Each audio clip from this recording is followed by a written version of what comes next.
Ha! Yunzi's hand shook. Miss, is he really not Mo Yushin?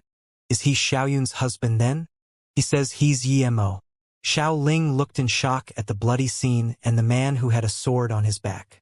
Which arrogant fool dares kill at Chan City's gates?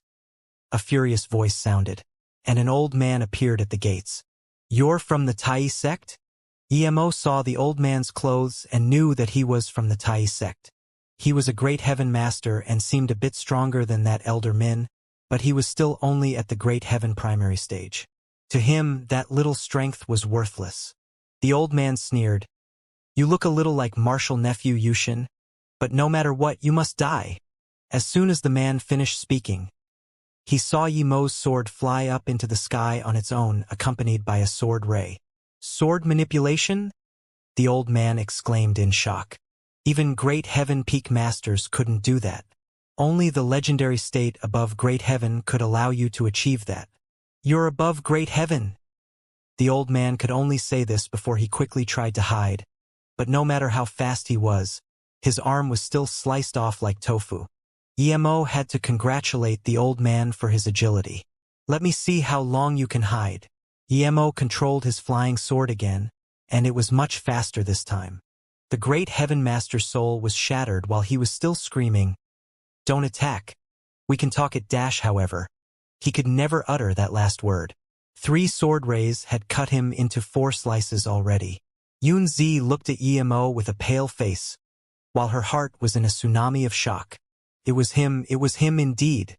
He was the one who killed Elder Ming in Hangshui City. He had bought the Earth Spirit fruit, he had taken out that 500 kilograms of gold. He was that big beard. He had probably gotten the Jialan flower too. So he was the strong? Great heaven masters couldn't even stand one blow of his. He could even manipulate his sword. What level of power had he achieved? She had guessed right indeed, yet she missed the opportunity to connect to him. Yunzi's mind went black. A tornado of a man like him. Who was this powerful? How could he supposedly have no talent? Mo then turned to Z and said plainly, Goddess Zihua, I believe you know in which direction Ice Lake is. Please tell me. Here is a pill for your internal injuries, which are quite heavy. It's yours. I said I owed you before, so now I've paid you back. Mo looked at the man on the horse. The man was a half-step great heaven cultivator, yet even with him Yunzi was still heavily injured. Yunzi took the bottle shakily and even forgot to reply. Seeing Mo starting to frown, Xiao Ling quickly pulled Yunzi. Yunzi finally calmed down a little and shakily replied, Mr. Yi, are you looking for Sister Xiaoyun? She's not in Ice Lake. She's at Magical Continent Mountain now, 50 kilometers from here, in the Hidden Sex grading tournament. She's representing Ice Lake there. Hearing that Mu Xiaoyun was fine, Mo heaved a sigh of relief. Where is it exactly? I'll be going there now. Mo couldn't wait any longer. Yunzi quickly said, Iwa's planning on going there now too, so you can come with me. There is one thing, however. After this tournament, Xiaoyun will be joining the Taisei Dash. What? Mo immediately interrupted. Yunzi quickly explained. Because there's someone called Mo Yushin in the Tai sect who kept harassing Xiaoyun. She went back to Ice Lake to hide, but Tai was too domineering and chased all the way to Ice Lake. They said that Mu Xiaoyun belongs to Tai, and since Ice Lake is weak, after some negotiations, they allowed Xiaoyun to join Tai after the tournament. Mo's face grew colder and colder. Xiaoyun knew he had enmity with Tai. She would never join it voluntarily, so she must have been forced. Yunzi saw Mo's cold face, and his intense killing intent made her shiver. She immediately said, You left for 4 years. 1 year ago, Sister Xiaoyun said that she would rather die than join Tai. But where is Magical Continent Mountain? Mo asked again. Yunzi shivered and pointed west subconsciously. It's 50 kilometers to the west from here. By chariot it takes Yunzi was then suddenly made speechless as she saw in a daze how Mo stepped onto the flying sword and disappeared into the horizon. Not only Yunzi, but also Xiao Ling and the horse rider were dazed. Mo could fly on a sword? Who was he? Was he an immortal or something? Yunzi's body was shaking with excitement. After a long while, she came back to her senses and quickly said to the man beside her, "Uncle Tong, quick! We need to go to Magical Continent Mountain as fast as possible." The biggest mountain in the hidden sects was undoubtedly the Magical Continent Mountain. It wasn't tall, but it had 9 peaks surrounding the mountain. The mountain top was very flat and had an area of tens of millions of square meters. For countless years, the tournament to decide the hidden sects grades had been held there. The hidden sects resources were limited, and so a lower grade meant less resources, so it meant a lot. Every 20 years, the second grade and below sects would have their tournament there. Every 100 years, the special grade and first grade sects would hold their tournament there too. Now was the most busy time of that place, as the 20-year and the 100-year tournament were being held there at the same time. This overlap meant something special. This time, the gradeless sects could challenge the special grade sects, and as long as they won, they would take their place as a special grade hidden sect. Moreover, there was no age restriction on the challengers. They just had to not be an elder. Usually, people wouldn't challenge you, though, because if, for example, you were a second-grade sect and you lost too many times, you risked being demoted to a third-grade sect. Ice Lake was actually on the verge of losing their third-grade title. Although there were many sects present, there weren't that many people participating. Third-grade sects usually just had 2 members participate at most. Special grade sects could send out as many as 5 members. The higher the grade, the more stable the status. Even if one member lost, there would still be others. But this wasn't the case for the low-grade hidden sections. This time, Ji Yilan and Mu Xiaoyun were representing Ice Lake. Elder Feng and 2 Earth-level elders had come too, because they would matter if Ice Lake could reach the second grade. Xiaoyun. Ji Yilan looked worriedly at Mu Xiaoyun. Her face had been very cold ever since coming to Magical Continent Mountain. Mu Xiaoyun suddenly got up and walked up to the stage, but Ji Yilan quickly stopped her. "Xiaoyun, our round hasn't started yet. Now is the challenging time. Martial sister Yilan, I know. I've already helped Ice Lake win 2 rounds. I want to do something for my husband now." Mu Xiaoyun from 3rd grade Ice Lake challenges the Tai sect. Mu Xiaoyun stood on the stage with a blue dress. A light breeze blew on her dress, making her look like a goddess who was about to fly away. Such a pretty woman. Yes, but why is a 3rd grade sect challenging Tai sect? That's like asking to die. PFFF, she's not asking to die. They say that she has been chosen by Tai sect. After representing Ice Lake, she will get married into Tai sect. Do you think Tai sect would kill her? Yes, I saw her match yesterday. She's black level peak and she's not even 30 years old. I think she's called Mu Xiaoyun. No wonder she's challenging Tai sect. She probably wants to leave them a good impression. When Mu Xiaoyun claimed her intentions, no one thought she was really trying to challenge Tai sect. After all, these special grade sect's genius disciples were unbeatable. Moreover, against a special grade sect, it was usually Earth-level masters and even half-step Great Heaven masters who challenged. It was a special case that Tai and Kuan Qian had succeeded 100 years ago. Ji Yilan was worried sick. She knew it was pointless to find Grandma for help, but she still did so. A skinny old man was unhappy. He scanned the rest of the elders and looked at the bald fat man. After a long while, he said, "Elder Jean, is this the girl that you spoke about?"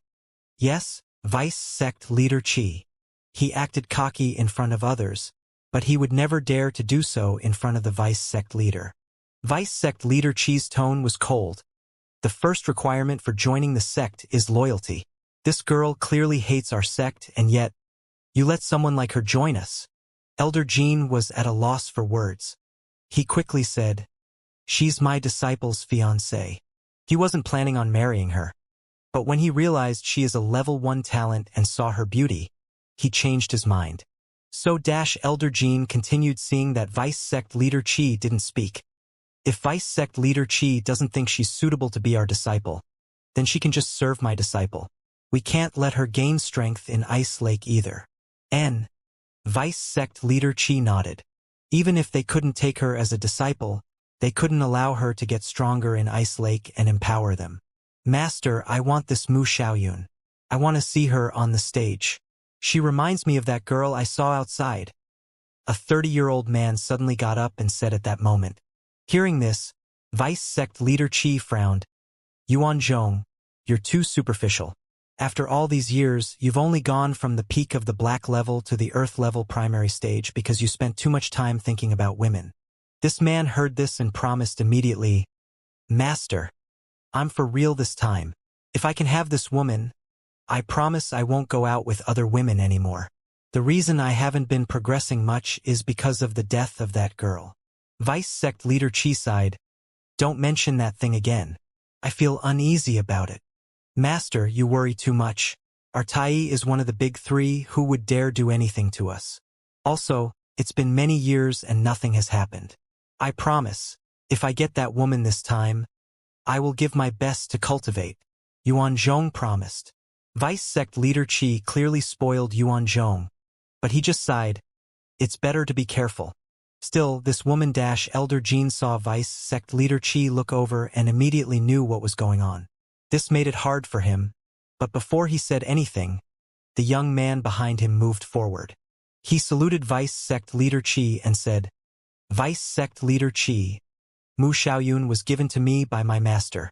If Martial Brother Yuan likes her, she's truly lucky. I'm willing to give this woman to Martial Brother Yuan. Very well. What is your name? Yuan Zhong immediately smiled and patted his shoulder. The young man said respectfully, Mo Yushin greets Martial Brother Yuan. I just became a core disciple of Tai. Oh, so you're Mo Yushin. Not bad. Yuan Zhong applauded Mo Yushin. Mo Yoshin's attitude made Elder Jean breathe at ease, and even Vice Sect Leader Qi nodded. This man knew what was his and what couldn't be his. Vice Sect Leader Qi said to Yuan Zhong, Go, but after this you must focus. Yes, Master. Yuan Zhong rejoiced and immediately jumped onto the stage. His gliding landing immediately rallied a round of applause and cheers. See, that is Tai's Vice Sect Leader Qi's disciple, Martial Brother Yuan. He's only 30 and he's already at the earth level. He's a true genius. No wonder his kung fu movements are this good. Yuan Zhong heard the cheers and of course saluted back to everyone joyfully. Then he studied Mu Xiaoyun. He loved her the more he looked at her. Martial Sister Xiaoyun, I'm Yuan Zhong, a core disciple of Tai. My master is Qi Zhen, Tai Sect's Vice Sect Leader Qi. My master engaged you to me. Don't worry about Mo Yushin, he agreed to it. I fell in love with you at first sight. Don't worry, I will treat you well. Mu Xiaoyun didn't seem to hear this. She picked up her sword and attacked. With Yimo's speed, he arrived at the mountain quickly. However, he felt an anti-air restriction again, just like at Wuwen Mountain. He couldn't fly. Yimo sighed. He was still too weak. If he was strong, he could just ignore it. Yet now he had to get down and walk. Yimo was also sure that a long time ago, that place must have indeed been a cultivation ground. But as time went by, the spirit Qi had dissipated and made cultivation regress into ancient martial arts. The dependence on spirit Qi for ancient martial arts was far lesser than for Dao cultivation. Perhaps there had been here a large sect a long time ago. Yimo was very fast even without flying. Unlike in Wuwen Mountain, there were no ground restrictions here. Yimo did 15 kilometers and got there in no time.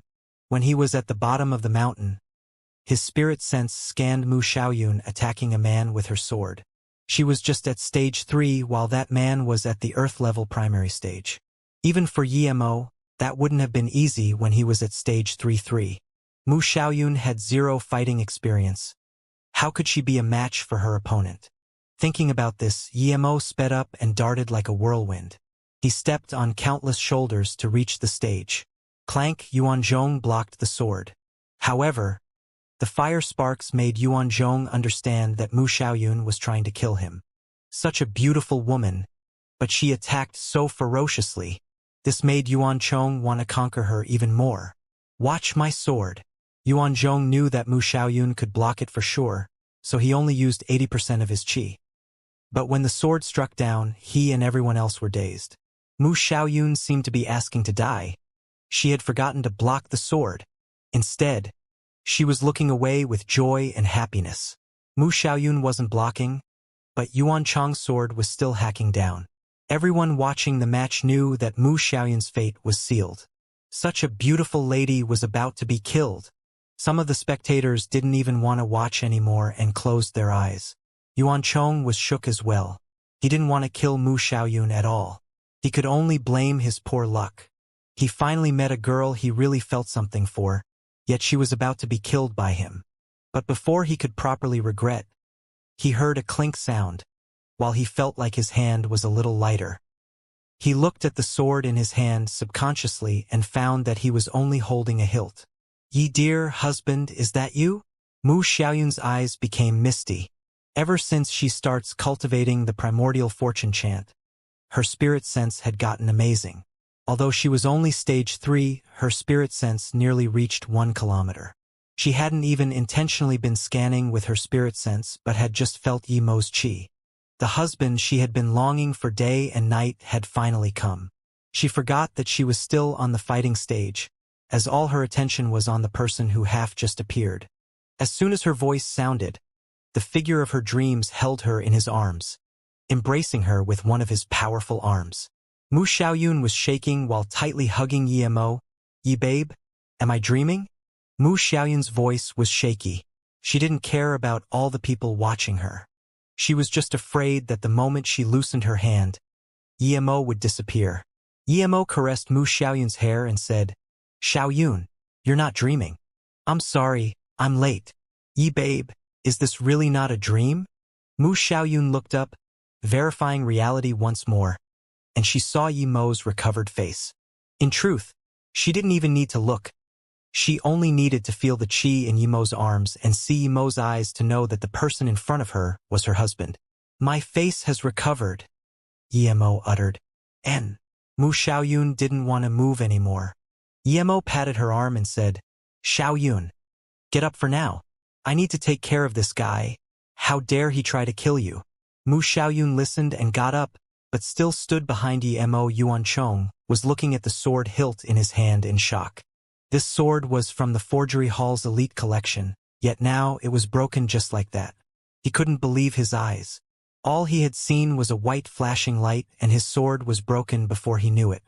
By now, though, he finally reacted and looked coldly at Yi Mo before asking, "Who are you? How dare you break the rules?" Yi Mo flicked his flying sword and said plainly, "Are you deaf? Did you not hear Xiaoyun call me husband?" Yuan Chong had already decided that Mu Xiaoyun was his, so now that she suddenly had a husband, this made Yuan Chong furious. How dare this fellow steal his woman? "You're fucking asking to die. You dare take my woman. I'll make you regret coming into this world." Before he could continue his threats, he was instantaneously slapped on the face a couple of times. His mouth was covered in blood as even a couple of his teeth flew out. Yi Mo then stopped his hand as he saw a shield-shaped card on Yuan Chong's belt. He immediately grabbed it. Yi Mo looked at it and saw the words Tai. "So that was you?" Yi Mo's voice went ice-cold. "Stop!" Two yells sounded as 2 half-step Great Heaven Masters landed on the stage. Yi Mo didn't seem to hear them and asked Yuan Chong in a cold voice, "A few years ago, did you go outside and hit a girl in Ninghai? How do you know?" Yuan Chong looked at Yi Mo in shock and asked subconsciously, "Ha ha ha. You ran into me without me having to look for you." Yi Mo laughed. Ning Qingxue would have died if he hadn't given her the necklace and she hadn't lost her memories because of this trash. And today, the scum wanted to kill Mu Xiaoyun too. How could Yi Mo let him go? "Ignorant fool, you're asking to die." The 2 half-step Great Heaven Masters saw Yi Mo laugh in madness on the stage and couldn't hold back anymore. 2 fist shadows smashed towards Yi Mo. 2 mere half-step Great Heaven Fellows dared be cocky in front of him. Yi Mo didn't even look as he punched with both fists, and their inner chi auras clashed. Yi Mo's fists broke through the inner chi of his 2 attackers and smashed their chests. The 2 flew out of the stage spewing blood immediately when the 2 fell off the stage. They covered their chests with their hands and looked at Yi Mo in shock. Clearly, Yi Mo didn't use his full power there or they would have died. They were sure that even a Great Heaven Master wouldn't be able to injure them this easily. Yet this young man had. Tai Isek's vice sect leader Qi sneered and said to Elder Jean, "Bring Yuan Chong back." Yes. Elder Qi quickly glided down. Although he had witnessed Yi Mo's power, with his great heaven middle stage power, he would easily capture this youth. Before Elder Jin could come up, Yi Mo pulled up the flag beside the stage and said to Yuan Chong, "I'm the husband of the girl you beat then and today. You attacked my wife Xiaoyun as well. Consider this me letting you die a knowing death." What? Yuan Chong's face was destroyed already, but the shock in his eyes was still visible at Yi Mo's words. He just told his master that it had been a few years and it didn't matter anymore, but now, the girl's husband had appeared. But he soon reacted. This was the hidden sect's biggest tournament ground, and his master was in front of him. His master wouldn't let him suffer. He laughed out loud. "You're about to die, yet you're still saying bullshit. If you're smart, give me your woman and perhaps I might beg my master to let you live." "Oh really?" Emo glanced coldly at that elder Jin who just came on stage and suddenly kicked Yuan Chong heavily in the chest. Yuan Chong suddenly felt himself flying. 20 meters from the stage stood a bell tower. It was a 10-meter tall huge rock, and at the top it had a bell. This bell was for the tournament. Emo kicked Yuan Chong into the bell tower and turned the flagpole from beside the stage into 5 segments before throwing them after Yuan Chong. Dong dong dong dong dong, the bell shook. In front of everyone's eyes, on the rock was nailed a man. It was Yuan Chong who had just been kicked out. For segments had nailed Yuan Chong's ligaments, while the last piece had nailed his throat. The scene turned silent. Everything had happened too fast. Everyone knew all hell was about to break loose now. Yuan Chong had been killed in front of Vice Sect Leader Qi in public. Everyone knew that Yuan Chong was actually Vice Sect Leader Qi's illegitimate child. That coupled with his excellent talent, he had a very important position in Vice Sect Leader Qi's heart. Such a person was nailed and killed in such an insulting manner. How could Tai let this go? "It's over." Elder Jin looked at Yuan Chong, and his hands and feet went cold as he had the biggest responsibility. "You're asking to die." An absolutely furious voice sounded as a skinny old man flew onto the stage like a big bird coming for its prey. Looking at Vice Sect Leader Qi, everyone jumped up in excitement. Wasn't he practically flying? He was really flying. With him being able to fly over such a long distance, one could see that Vice Sect Leader Qi was very powerful. Every step of progress was very hard to make at the latter stages of ancient martial arts. And flying, or extensive gliding to be exact, could only be done at the Great Heaven Tertiary stage. If such a master attacked with fury, everyone could imagine what would happen to Emo and Mu Xiaoyun. Emo just sneered. He knew this couldn't be true flying because first of all there were air restrictions there. Even he couldn't fly. Vice Sect Leader Qi was at most gliding a bit. He was also going from high to low, so the distance he glided ended up being a bit reasonable. But this gliding was still even worse than Yemo's wind control. Meanwhile, Qi Kai was furious. He regretted not attacking immediately and causing Yuan Chong's death. His fury was at its peak. After gliding for a while, he landed on the stage and immediately calmed himself down. He knew this person was no ordinary person and perhaps even quite scary. Without fighting, Qi Kai already knew his opponent was no weaker than him. Yuan Chong was unable to be brought back to life anymore. So what mattered most was how to kill this young man. Emo didn't even look at Qi Kai. Although he was strong, Emo knew he wasn't the strongest guy there. For instance, he was weaker than the 3 masters he saw at Hang Shui. Emo thought that since he was attacking them there might be a round of carnage later on. He might even have to face many masters ganging up on him. He wasn't afraid of the great heaven masters ganging up on him, but he was worried about Mu Xiaoyun. If Mu Xiaoyun wasn't there, he could slaughter all he wanted. But since Mu Xiaoyun was there, he needed to protect her, which would keep him from unleashing his full power. Emo didn't know why Mu Xiaoyun was still stage 3 after cultivating for 4 years. With her talent, she should be at least stage 5 or even 6.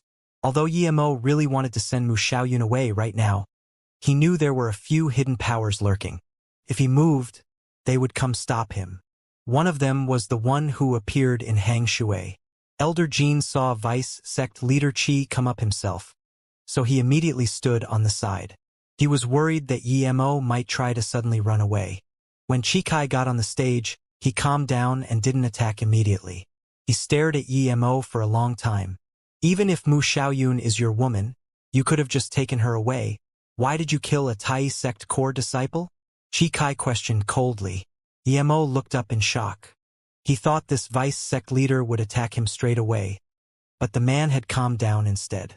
Emo was seeking revenge against Tai, so he wasn't going to have a polite chat with Chikai, but he still had to explain his purpose for killing. He suddenly raised the shield-shaped jade card and crushed it to powder. Chikai's face went green. Seeing Chikai still just looking coldly at him, Emo felt that this vice sect leader Chi was quite collected. He pulled Mu Xiaoyun behind him and said coldly, "A few years ago, Yuan Chong and someone else went to the outside and almost killed a woman in Ninghai. He made that woman lose a year of her memory too." Hearing this, Chikai's face changed drastically as though he'd remembered something. Emo kept talking coldly. "That woman happened to be my wife. At that moment I swore that no matter who it was that almost killed my wife, I would annihilate him in this lifetime." Chikai's face changed drastically, and he asked after a long time, "You made that necklace she had? She didn't die thanks to it." Emo sneered. "Hearing you say that much, you must be the other person that went to Ninghai. This saves me quite some trouble. That necklace was a magic artifact I made, and if it wasn't for that, she would have long been dead indeed." Chikai took a deep breath.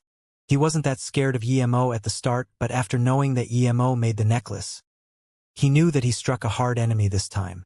He had been worrying about the person coming for revenge, and now he actually did. Chikai was a great heaven master and the vice sect leader of a powerful sect. He knew a lot more secrets than most people. He knew that there was a way of cultivation countless times more powerful than ancient martial arts, but no one could cultivate it anymore. This person being so young yet so powerful meant that he might quite possibly be someone who cultivates that mystical cultivation method. If he attacked someone like this, he had to make sure to kill him completely. If Emo got away, the Tai sect would be done for. This wasn't even about revenge anymore, it was about the survival of the Tai sect. Chikai knew that he might not be able to keep Emo there. He was afraid that Emo would get away. If all of the Tai masters were there and if the masters of a few more sects joined together, then they might be able to kill him. Meanwhile, Emo just wanted to find a safe place to hide Mu Xiaoyun and start his carnage. "Xiaoyun, let's go." Emo didn't want to keep staying on the stage. "Ha ha ha.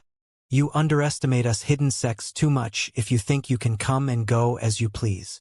Another skinny old man landed on the stage.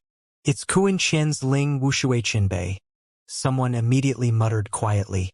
As Emo looked at this old man, he immediately knew that he was much stronger than Chikai. This guy was the one lurking in the shadows. He couldn't see his power before, but now, Emo could tell that the old man was a great heaven peak master. "I know now. The one who killed Elder Ming and Wei Wu at Hangshui City must have been him. It was one man and one woman, both very young, who did it. It must have been them." The fat Elder Jean suddenly yelled. Ling Wushui heard this and looked at Emo and Mu Xiaoyun before nodding. "That seems to have been the case. They even put the blame on Forgery Hall. You're quite the character, aren't you?" More and more masters started appearing on the stage, and the masters of the Forgery Hall and the Gemini Sword sect all rushed up.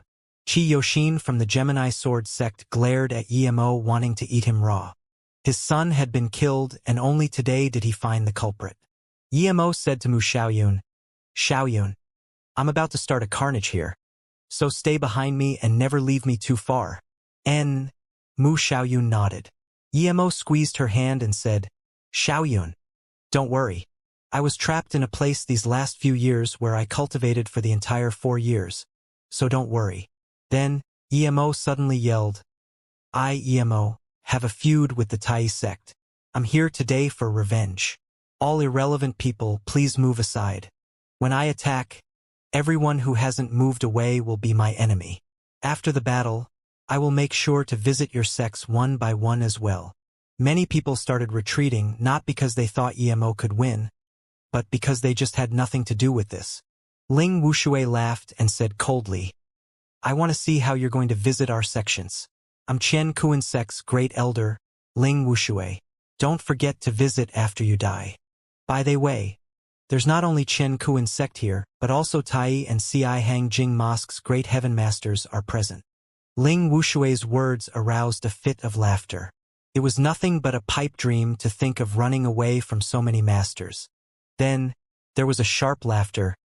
EMO. It's you indeed. I finally caught you today.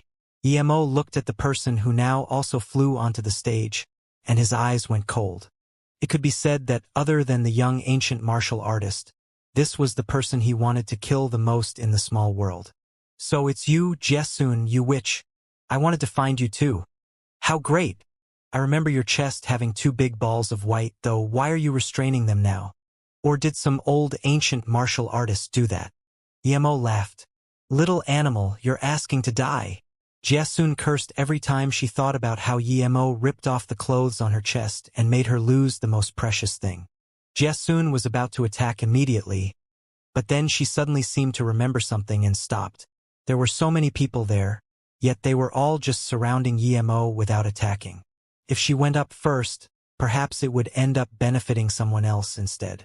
Yemo thought it was a shame. If Jesun came up, he could kill her first, but alas, she was too cunning. Everyone looked at Jesun after Yemo said that. Jesun had a strange quirk. She hated men. She never gave any man any face, so she had the title of Heartless Nun. Everyone looked strangely at Jesun now, because her reaction meant that what Yemo said might have some truth to it. Many people started thinking, this Yemo fellow having seen Jesun's chest naked? Is there something between them? Jesun's face went pale with anger, but she still didn't go up. Even though there were so many people there, if they came up one by one, he wouldn't have to fear anyone. Even if they ganged up on him, he wouldn't care, but he would be worried about Mu Xiaoyun. This was why he hadn't attacked yet. Xiaoyun, while we fight, will retreat at the same time. As long as we retreat as far as 15 kilometers, I will be able to take you up and fly, Yemo said. Just when Yemo was about to attack, a cold voice sounded. Martial Sister Jesun, why didn't you come back to the sect after going out for so long? And why has Luo Fei not come back from the outside? Yemo looked at the person talking. It was another nun. He thought that since Ci Hang Jin Mosque had one master he couldn't see through before, and for other great heaven masters as well as many half-step great heaven masters, if they were to leave, he would feel a lot less pressure. Jesun sneered. Martial Sister Jesien, I'm already great heaven. I stayed outside because of some business. As for the sect, I will go back after I'm done. Also, Martial Sister, you might not know, but those 3-Yemo heard this and knew Jesun wanted to spill the matter of the 3 pages of the Enai Luo Sutra. If she did, then these nuns would attack him like crazy. Thinking about this, Yemo yelled, Jesun, you wretched woman! You wouldn't even let go of the disciples in your own sect. You killed Luo Yin and forced Luo Fei to jump off a cliff. You animal! They knew that you were involved in some shady stuff, and now they've all been killed by you. Jesun, did you kill my disciples Luo Yin and Luo Xian? A pretty middle-aged nun heard this and glared. Then, she pulled out her sword and attacked Jesun. Jesun cursed that Yemo for interrupting her. She blocked the sword with her horsetail whisk and pointed at Yemo. And you killed that Qiyulin from Kuan Qian, didn't you? Can you deny that? The 3 scrolls of the Enai Luo Sutra are also on you. Do you want to deny that too? Yemo had already retreated to the edge of the stage with Mu Xiaoyun, while out of his flying sword appeared countless sword rays forming a barrier around them. At the same time, he shot out a bunch of fireballs as well. The warriors on the side of the stage were caught off guard. It all happened too quickly, but as soon as Yemo got off, 2 strong fist winds sealed his path. If it was just him alone, he could dodge it, but he was with Mu Xiaoyun. Such powerful fist winds. Yemo knew that this wasn't the attacker's full power either. It was Ling Wushui and the ancient martial artist from Tai who just got there. The latter seemed to be even stronger than Ling Wushui. Yemo's flying sword quickly clashed with the fist winds. Bang! The force shattered even the nearby rocks. Yemo stood still on the spot, while the 2 great Heaven Peak warriors took 2 steps back. So strong. Yemo sighed. These two were as strong as chi-gathering peak cultivators. If it wasn't for his 3-birth chant, it would be impossible to stop them with a chi-gathering stage 7 cultivation. But even now, he couldn't get the upper hand. It seemed it had been the right decision of him not to go to Tai as soon as he arrived. That would have been suicide.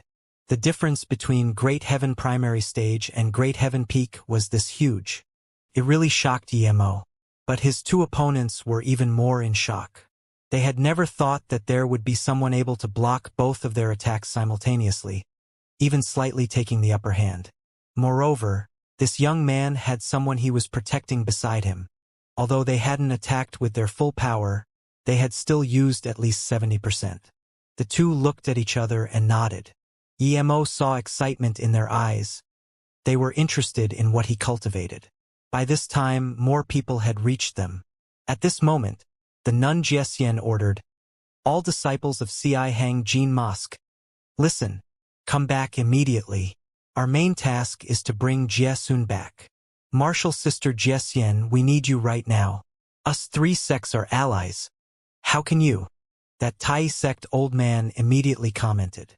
Jiesian answered plainly, "Our sect has a traitor, so we need to settle that first." The Tai old man was at a loss for words. "You killed my nephew Yulin, little animal, die." A great heaven master suddenly jumped up and pierced his sword towards Emo with intense killing intent. It was a sneak attack, and the sword ray was already above Yemo's head.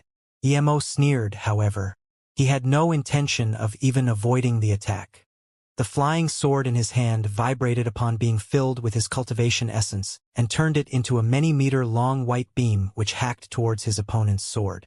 A screeching sound appeared, after which a vibrant red colored the sky. A body that was split in half fell on the ground right after. Then blood rained down too. Ling Wushui's face was green. It had happened so fast that he couldn't even save a great heaven master of his own sect. Everyone took a deep breath at that moment. What power was this? Chi Yoshin had also wanted to ambush Emo, but he shivered at the thought now. If he had gone up just then, it would be him laying on the ground now. This fellow was too strong. This person has gone crazy and is killing innocent members of our hidden sects. I, Ling Wushui, in the name of the Qiankuan sect, announced the highest killing order on Emo. Every sect which helps us annihilate him will be seen as a friendly sect of ours and can get a great heaven pill. Ling Wushui was shaking with anger, but he knew he wouldn't be able to kill Emo by himself.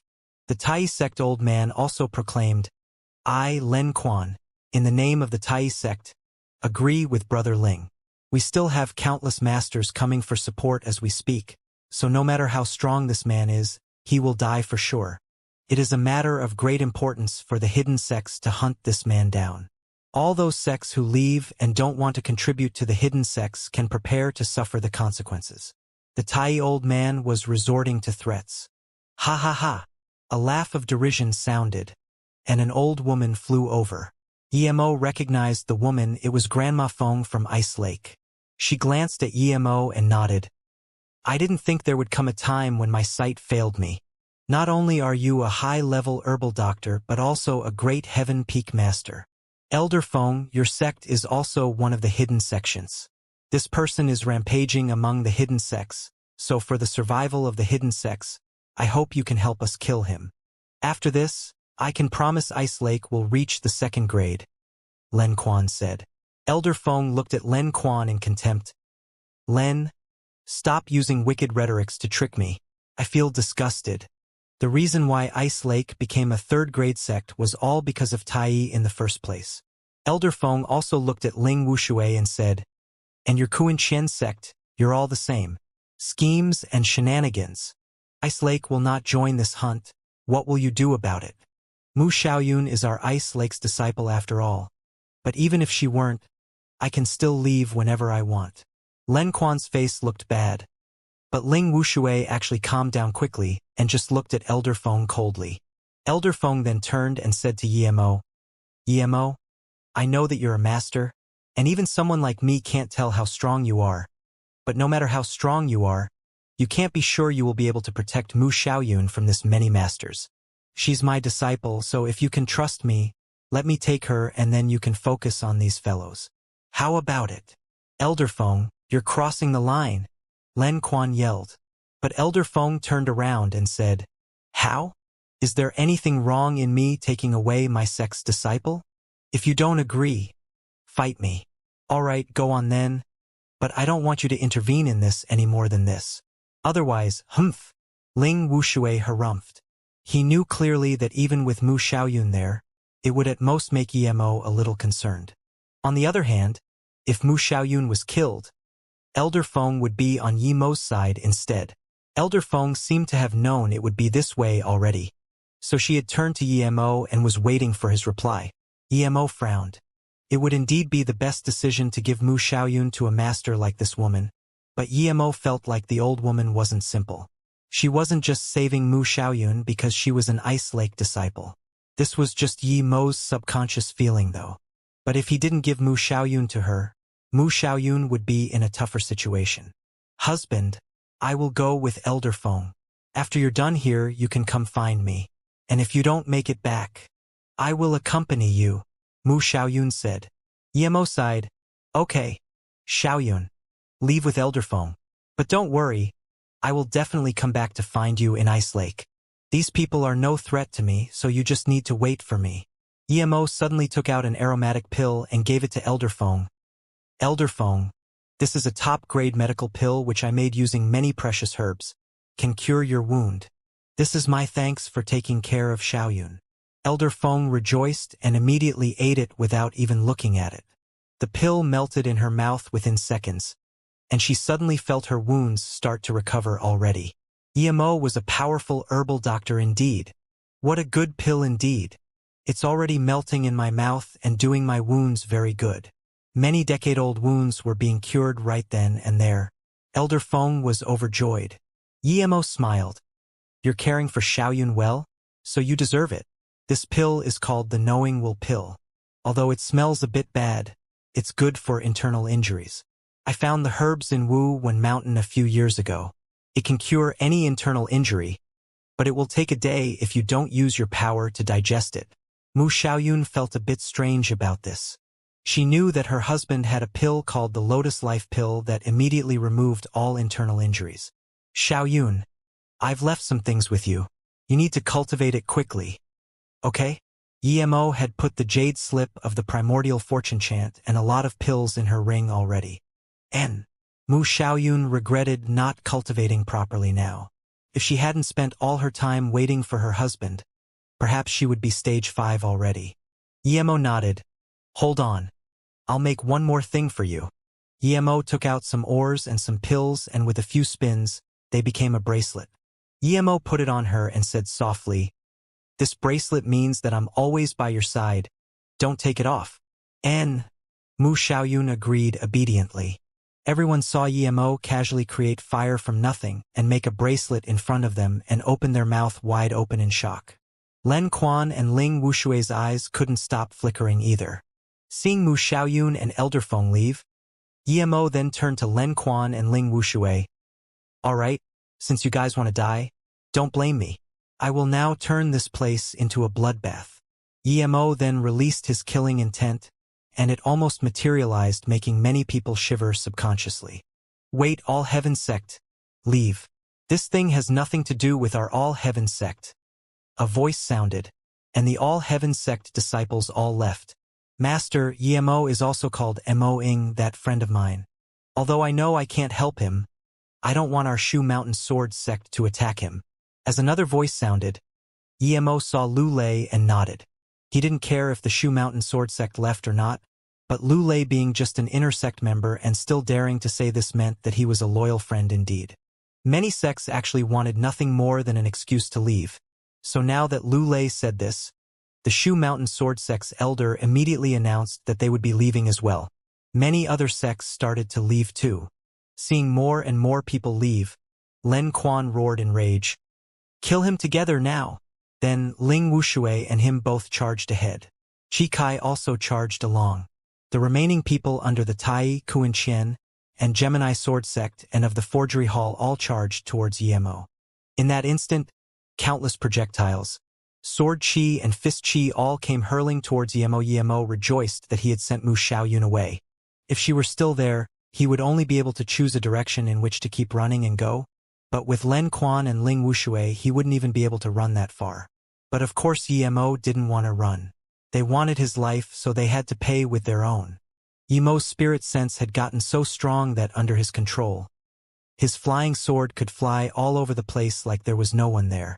While it did, he took out another 2-meter-long sword and dashed into the crowd. Many people were dazed. They didn't know where the long sword in Yemo's hand appeared from. Despite Yemo's strong spirit sense and his cultivating essence-filled sword swooping away all the weapons targeting him, there were still 1 or 2 that hit him. But Yemo did more damage.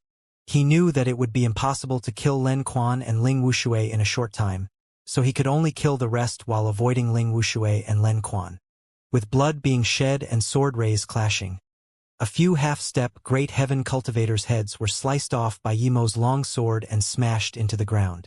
Soon, more than 30 ancient martial artists lay dead on the ground while Yemo had also incurred a few wounds. Len Quan and Ling Wushui realized that this battle wasn't going well for either side, so they immediately blocked Yemo, stopping his sword from ravaging all those below Great Heaven. With their help, the situation soon finally stabilized. Len Quan, Ling Wushui, Chi Kai and another 16 Great Heaven Masters surrounded Yemo, thus taking up all of his attention. Meanwhile, half-step Great Heaven cultivators tried to sneak attack from the side. The Earth levels had almost been slaughtered completely in that short while, so the remaining ones just retreated and sealed Yemo's escape route. Yemo sneered. So what if they did? He still had his flying sword. Kill! Len Quan roared and hacked down with his axe. Before Yemo's long sword could swoop up to counter it, Ling Wushui used the perfect opportunity to pierce down his sword as well. Yemo sighed. How lucky these two didn't have spirit sense. If they did, then he wouldn't be able to survive that easily. These two men's real fighting power was the same as any Qi gathering stage 9 cultivators, except for them not being able to use Dao magic and spirit sense. Yemo also knew that compared to the random attacks from before, this level-headed and planned way of attacking meant that he would be put under even greater pressure. Chi Kai yelled, "Sect Leader Chi, Elder Jean, attack with me." He knew that, after the first wave of attacks, Yemo had lost his momentum. He would lead the second wave to attack, and if the rest could understand Len Quan's intentions, there would be a third wave and a fourth wave too. Yemo had gotten injured already, but those were just superficial wounds. Now, however, he knew he would have to pay a bigger price. With his opponents forming this battle plan, no matter how strong his cultivation essence was, he wouldn't be able to last too long. Thinking about this, a curved sword suddenly appeared in Yemo's hand, and he threw it out immediately. Meanwhile, his long sword blocked Ling Wushui's piercing attack, which was the most threatening attack. Clank! The curved sword managed to block Len Quan's axe, and Len Quan was shook. This was the second time something had appeared in Yemo's hands out of nowhere. The moment Yemo's long sword clashed with Ling Wushui's sword, his hand shook a little. He was made to realize that this Ling Wushui's inner chi was very powerful. What shook him even more was that the curved sword he threw out was shattered by the axe. He had made that curved sword when he was bored, and it was a far cry from his flying sword, but that was still a magic artifact. Yemo didn't have time to think much on it, though. He knew that now was the time to focus on killing. His spirit sense swooped his flying sword along, and it sliced at the backs of many half-step Great Heaven attackers. At the same time, he pulled his long sword back and then swung it towards Chi Kai. Ling Wushui applauded Yemo's reaction speed and measures. But seeing Yemo pull his sword away to attack Chi Kai, he was shook. Was Yemo asking to die? Thinking about this, Ling Wushui rejoiced and pierced with his sword again. Yemo wasn't asking to die, of course. The moment he hacked down on Chi Kai, he moved his flying sword and threw out more than 10 fireballs at the same time. Although his spirit sense would deplete quickly that way, Yemo couldn't care about it that much anymore. Crack! Chi Kai's sword broke, scaring him soulless. He wanted to retreat immediately, but a sword ray had already arrived at his forehead. So strong. This is his real power. Chi Kai's heart trembled as his mind fell into darkness. But Yemo didn't stop. He spun around and sliced out through Chi Kai's stomach towards Chi Yoshin, cutting him in half at the waist. Splurge! At the same time, Ling Wushui's sword pierced into Yemo's ribs. Yemo didn't seem to know that he was injured, and his sword flew out of his hand. Arg! Howls of pain sounded, and the Great Heaven and half-step Great Heaven warriors that had been forced to huddle together by the fireballs were sliced into piles of meat. Then Yemo waved his hand, and his flying sword came back into his hand. At the same time, he took a bunch of pills all at once. He didn't need to use his flying sword and long sword at the same time anymore. That tactic could only work once anyway. The rest of the people looked at Yemo in shock, not believing what had just happened. In that short span of time, only 11 out of the 16 Great Heaven Masters attacking him remained. The 20 or so half-step Great Heavens were all dead. Yemo, on the other hand, had only paid the price of a sword cut on his rib. One Great Heaven cultivator could no longer bear the massacre and bloody scene and ran away. Yemo sneered, and a curved sword suddenly appeared in his hand again. It howled in the wind and pierced into that Great Heaven Master's back. He still hadn't used his wind blades yet, but it wouldn't be useful to use them yet. If he used them suddenly instead, they would be a good surprise card. That Great Heaven Master, meanwhile, didn't die immediately. He was trembling on the ground as though in extreme fear. Yemo felt fatigue. He had used too much of his spirit sense and cultivation essence. It was lucky that he had the extreme essence pill to supply his energy. Len Quan's face was green, and there was a sliver of fear in his eyes. He saw that Yemo wasn't heavily injured, so he chose not to attack anymore. I didn't think you were this strong, but I did know that you weren't cultivating ancient martial arts. Len Quan said this to imply that he was cultivating something stronger than ancient martial arts and tried to make everyone feel greedy for it. Len Quan needed time to boost morale now, while Yemo was happy because he also needed time to rest. Everyone, he's injured now. Don't forget he's a high-level herbal doctor. And he clearly also has a secret method that allows him to make things appear out of thin air and even knows how to form inner chi fire. If we kill him, that will all become ours. I, Len Quan, swear that everyone will get a copy of his cultivation method and everyone will get an equal share of his pills, Len Quan said. His words made those few Great Heaven Masters who wanted to retreat reaffirm their desire to kill Yemo. Ling Wushui didn't join in on the speech, because he feared Yemo more than Len Quan. He was the only one who realized how cunning Yemo really was. Yemo had set up everything right from the start. He was very calculating.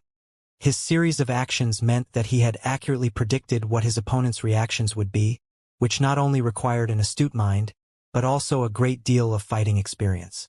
If they kept fighting him, they would lose for sure. Yemo might have a lot of secrets, but his injuries were far less than what the rest thought. Yemo looked coldly at the remaining Great Heaven Masters but didn't fear them at all. He was actually very curious.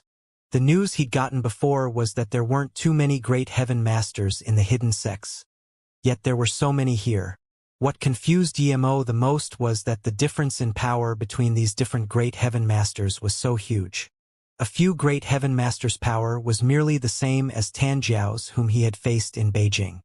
He remembered that Ren Pingchuan told him that a real Great Heaven cultivation meant the formation of a Qi-Si and not just the breaking through of the Ren and Du meridians. Those who couldn't form a Qi-Si were fake Great Heavens. This method could only improve their power but not their longevity. Those who truly reached Great Heaven would get a 60-year increase in longevity. If what Ren Pingchuan said was true, then there were at most only a few true Great Heaven Masters here. Luo Xian had said that Xianxia Mosque only had a mere few Great Heaven Masters. Yemo doubted that, but if only Great Heaven Peak cultivators were considered Great Heaven, then Xianxia Mosque really only had a couple.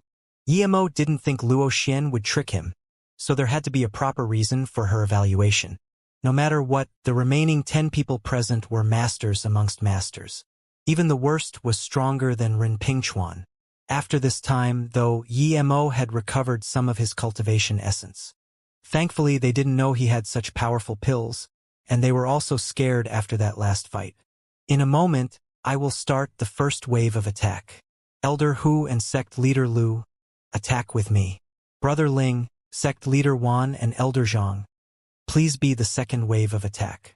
The remaining people can be the third wave of attack with Elder Jean. Remember, our attacks must follow in rapid succession. There must not be any pauses in between.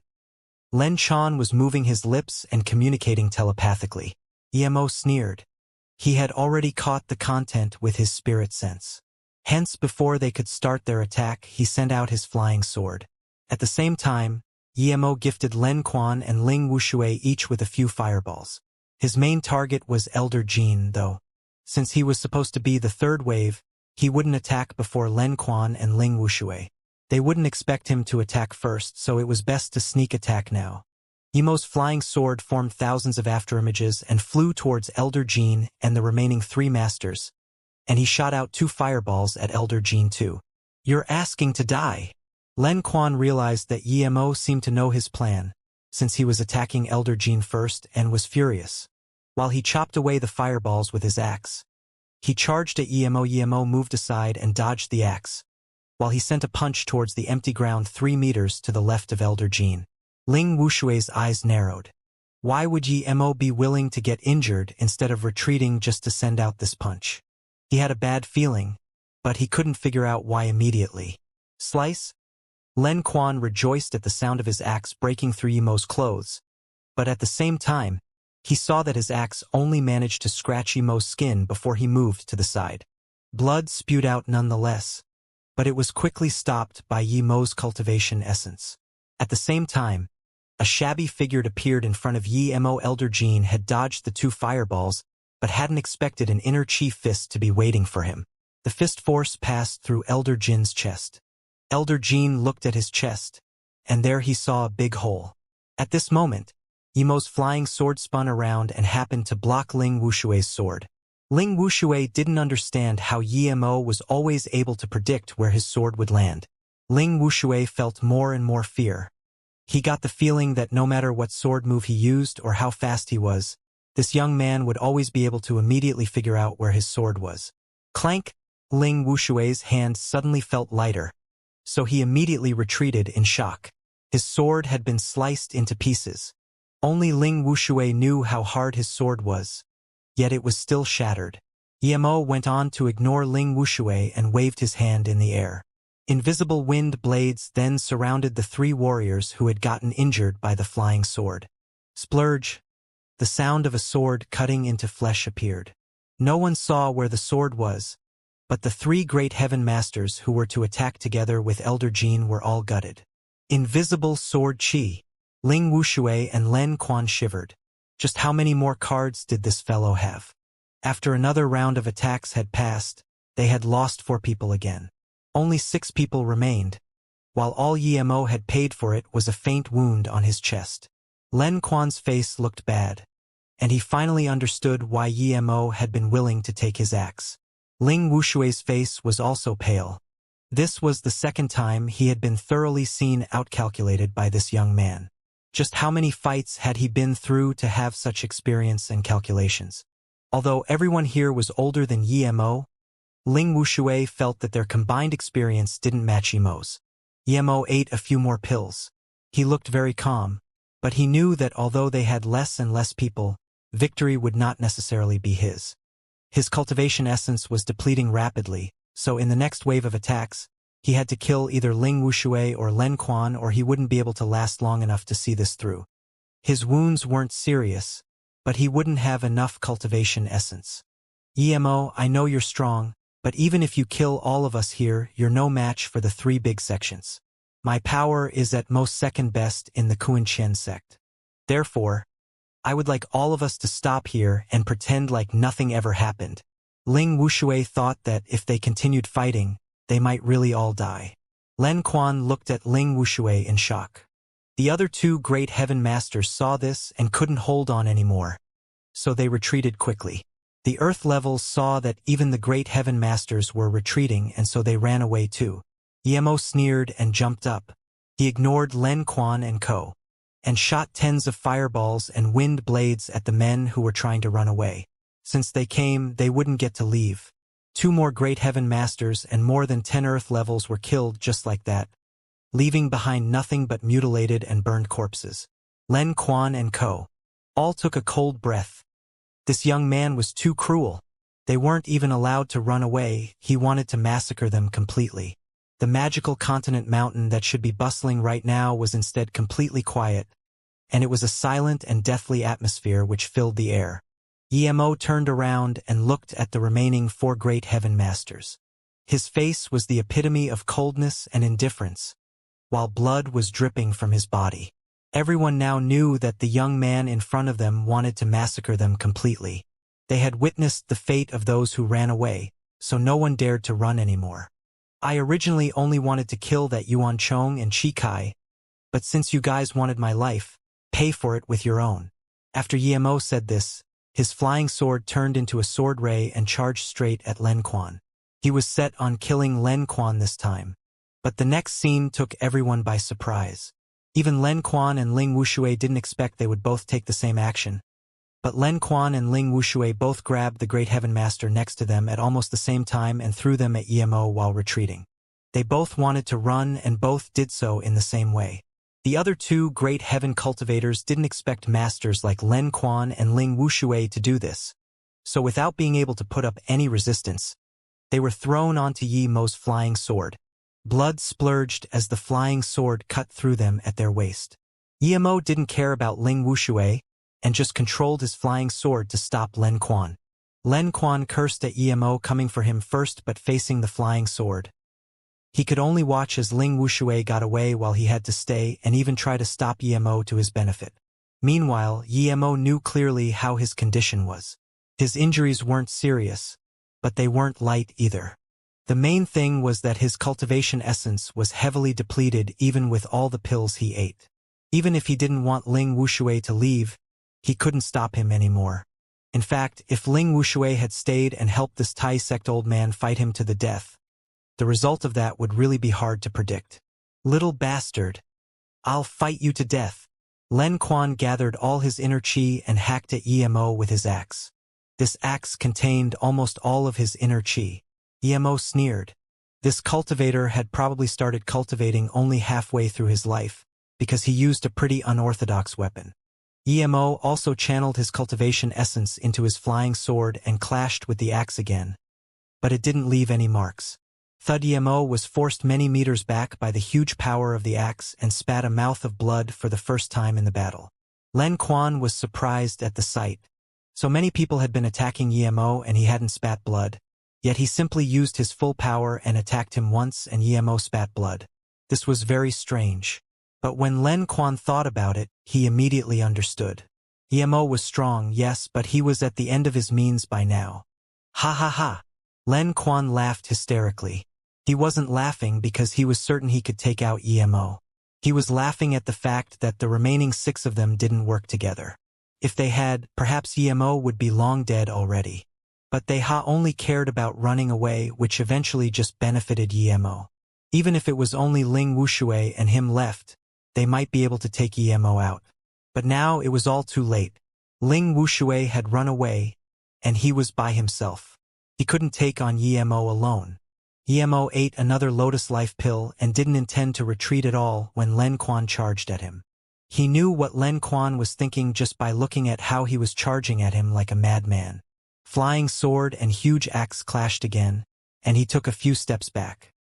He knew that he had the lower hand in terms of chi right now, so before Len Quan could continue attacking, he conjured countless wind blades and spat out some essence blood to shoot out tens of fireballs. He needed to finish the fight as fast as possible. He was worried about Mu Xiaoyun and the current state of his body.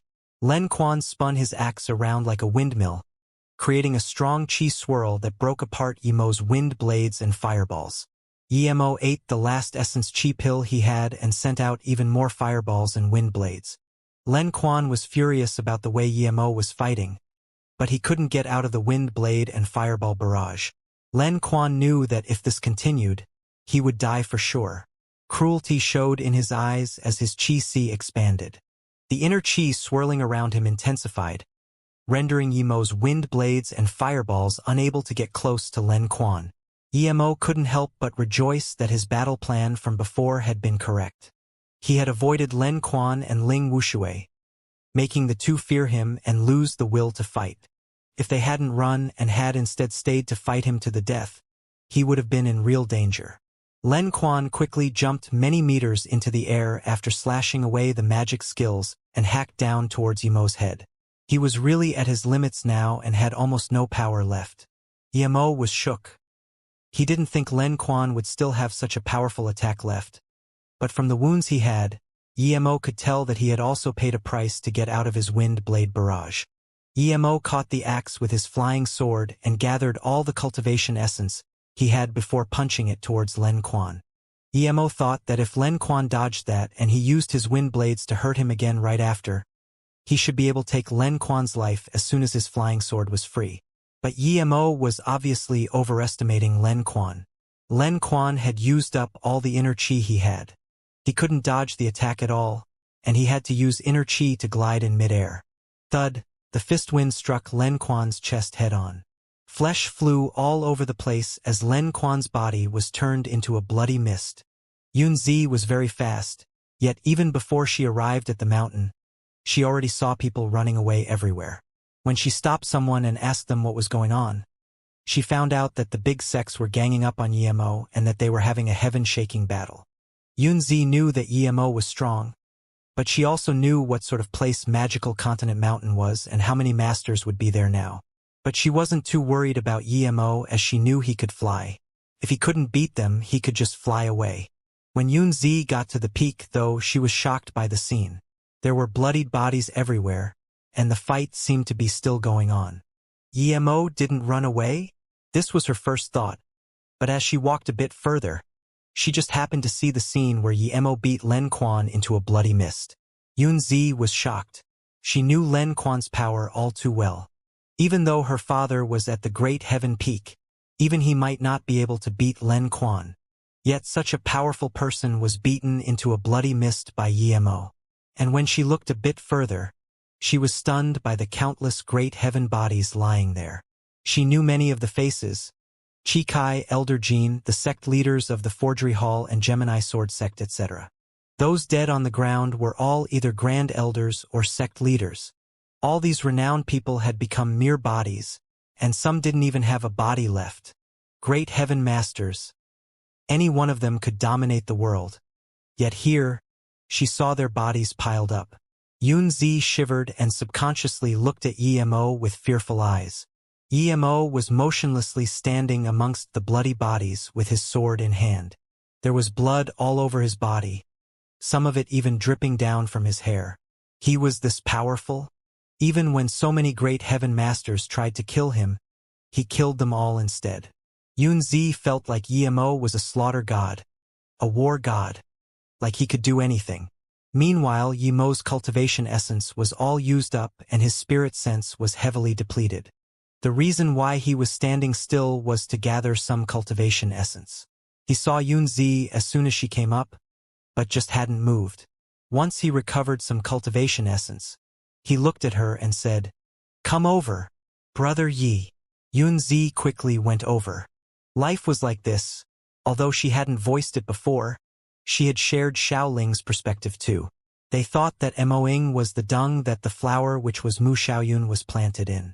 But now she understood just how good Mu Xiaoyun's eyes were. She had actually found someone so absurdly powerful like Yemo. Take me to Ice Lake now. Yemo believed that by the time he got to Ice Lake, his cultivation essence would be recovered enough. He told Yunzi to take him there because he would be able to use the time on the cart to recover his essence. Yunzi was dazed for a moment but then immediately understood.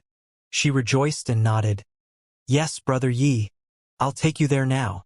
Then, Yunzi took out the pill Yemo had given her and said, "Brother Yi, I don't need this pill."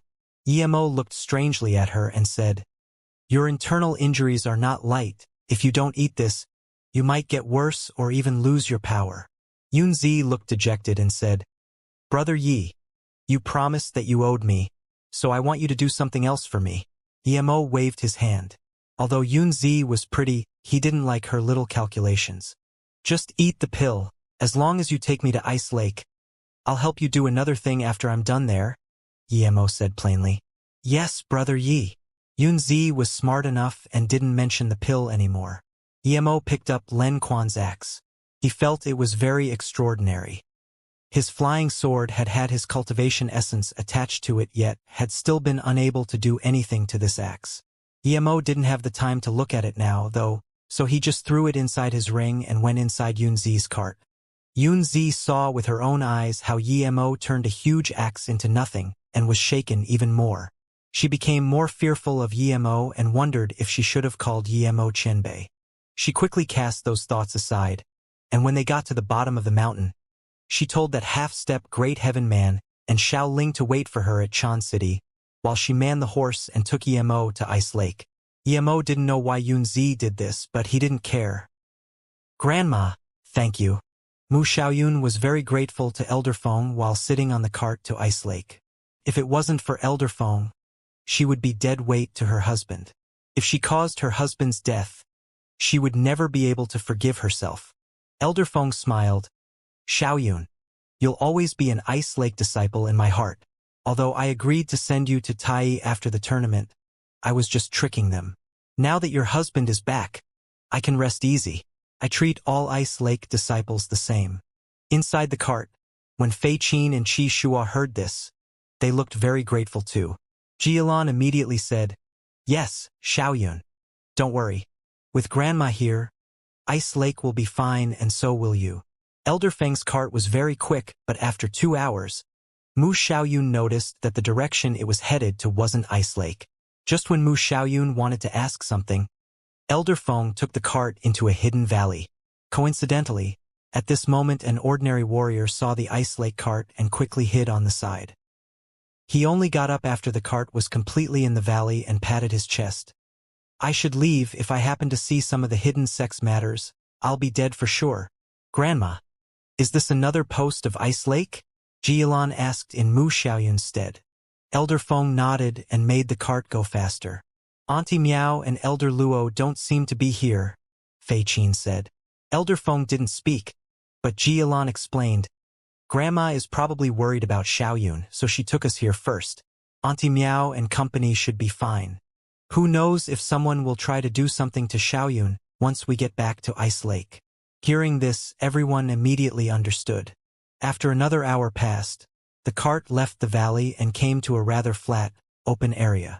Grandma, how come I've never seen this place before? It really is very well hidden.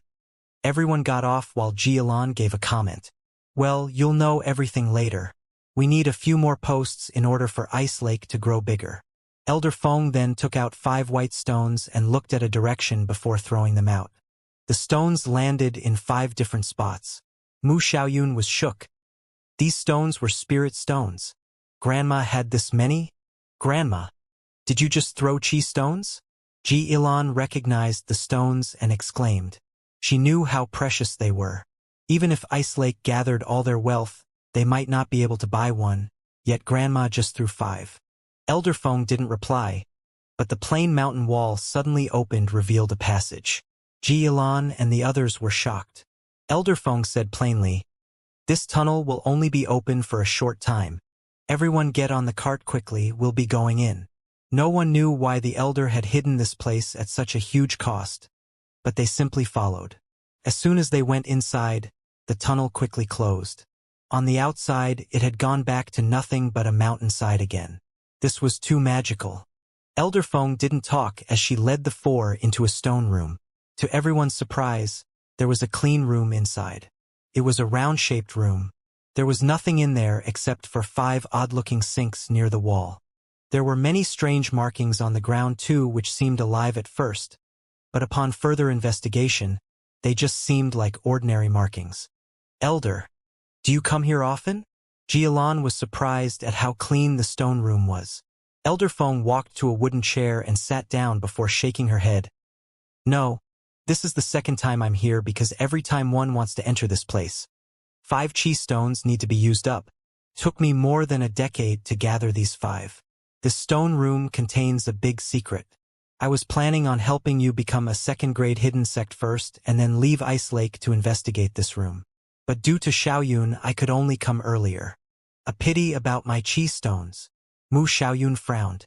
She felt Elder Feng's words were strange. Seeing Ji Ilan's confusion, Elder Feng ignored her and said to Mu Xiaoyun, Xiaoyun, I know your husband is no ordinary person and the cultivation method he is learning is probably not an ancient martial art, right? I trust that your husband must have taught you the cultivation method. And so, on account of you also being an Ice Lake disciple at the end of the day, having received benefits from Ice Lake, please show us your cultivation method. Don't worry, I won't mistreat you. Mu Xiaoyun heard this and immediately understood. This Elder Feng wanted her cultivation method, and that was why she had taken her away. It wasn't because she was an Ice Lake disciple or anything. After understanding this, Mu Xiaoyun's good impression of Elder Feng was immediately gone. Grandma, you? Ji Ilan looked at Elder Feng in disbelief. She didn't expect her grandma to have been planning like that. Elder Feng waved her hand to stop Ji Ilan from talking. Ilan, you don't know what Yumo's cultivation method means to Ice Lake, and what it means to me.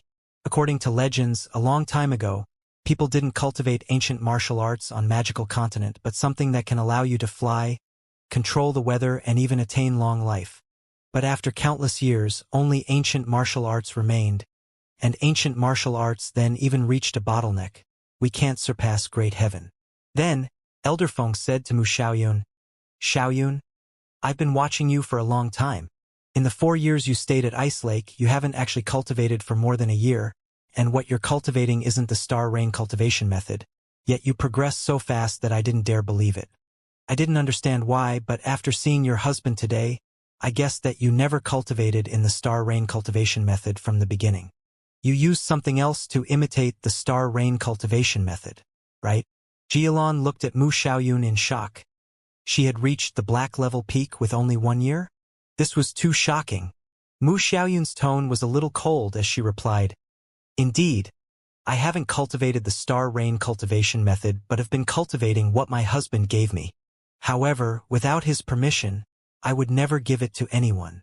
Although her tone was plain, the adamant will behind it was obvious. Elder Feng showed immense joy upon confirming that her conjecture was right. There was a sliver of madness in that joy. Of course. How could a young man in his 20s easily slaughter great heaven masters otherwise? So that was it. Ha ha ha. Xiaoyun, if it wasn't for what you cultivate, I wouldn't be rude to you like this, because I'm truly grateful to you and your husband. He cured my internal injuries after all. But now I must get the cultivation method no matter what. The glint in Elder Feng's eyes became scarier, and she was about to get up and attack Mu Xiaoyun. Grandma, how can you? Xiaoyun is our Ice Lake's disciple. She's my martial sister. Ji Ilan acted as though she didn't know this Grandma Feng. She would have never thought that the grandma-like figure she knew could show such behavior. Ilan, move aside. You will understand later that what I did today was right.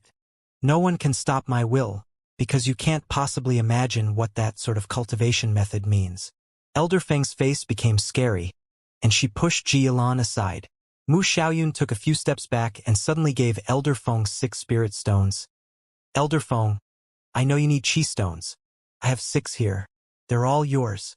I just want to see my husband, and I think my husband will agree to your request. Mu Xiaoyun did this because she knew that if Elder Feng got her cultivation method, she would kill her for sure. She didn't care about her life that much, but she didn't want to leave her husband behind.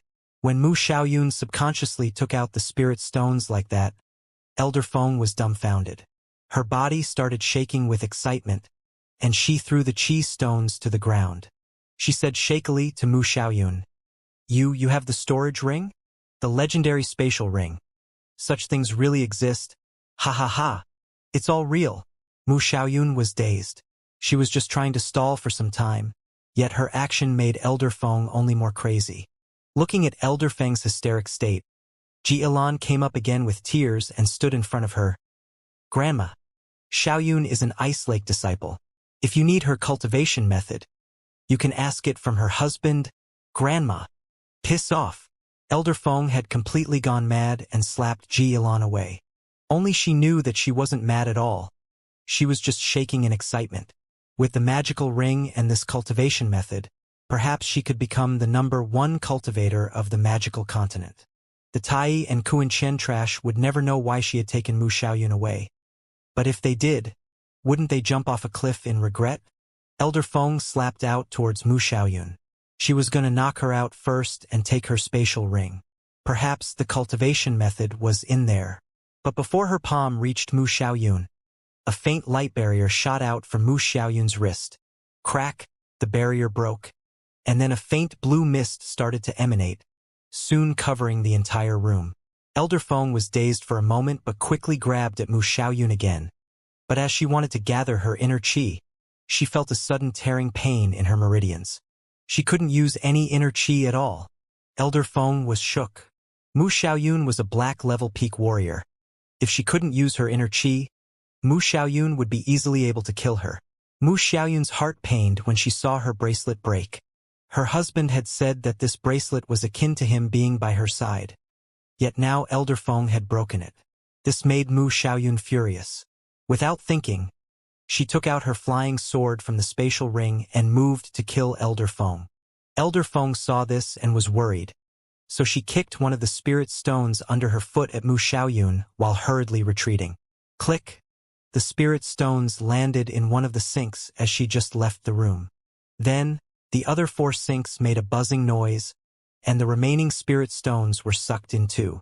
Suddenly a white light started circulating in the room. The 4 were shocked, not knowing what was going on. The big room rumbled, and the doorless room was suddenly sealed shut. Elder Feng was also dazed, but before she could come back to her senses, the tearing pain in her meridians appeared again. She was in so much pain that she started rolling around the room while she felt her inner qi disappear into nothing. Knowing will pill, knowing my will, so that was it. What a cunning little bastard. I hate you.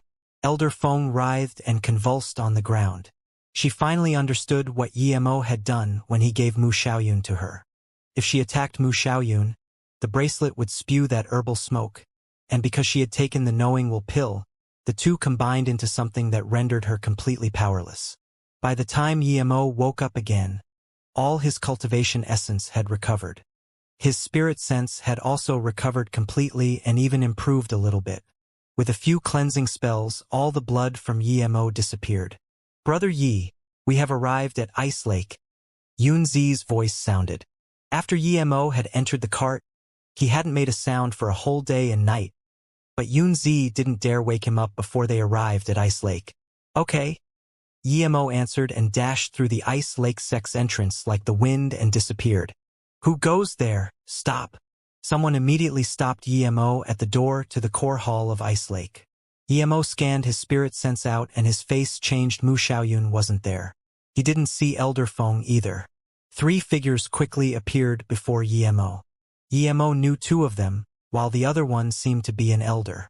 Mo, Mr. Yi. Miao Lian's expression was complicated. Yemo nodded and asked, Where's Xiaoyun? She came back with Elder Feng. Where's she?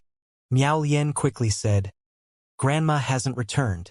The 4 disciples who went with her haven't returned either. Yemo frowned and his tone turned cold. I left later than them yet have arrived already. She left before me. How could she not be back? Before Miao Lian could reply, the elder behind her sneered. Who do you think you are?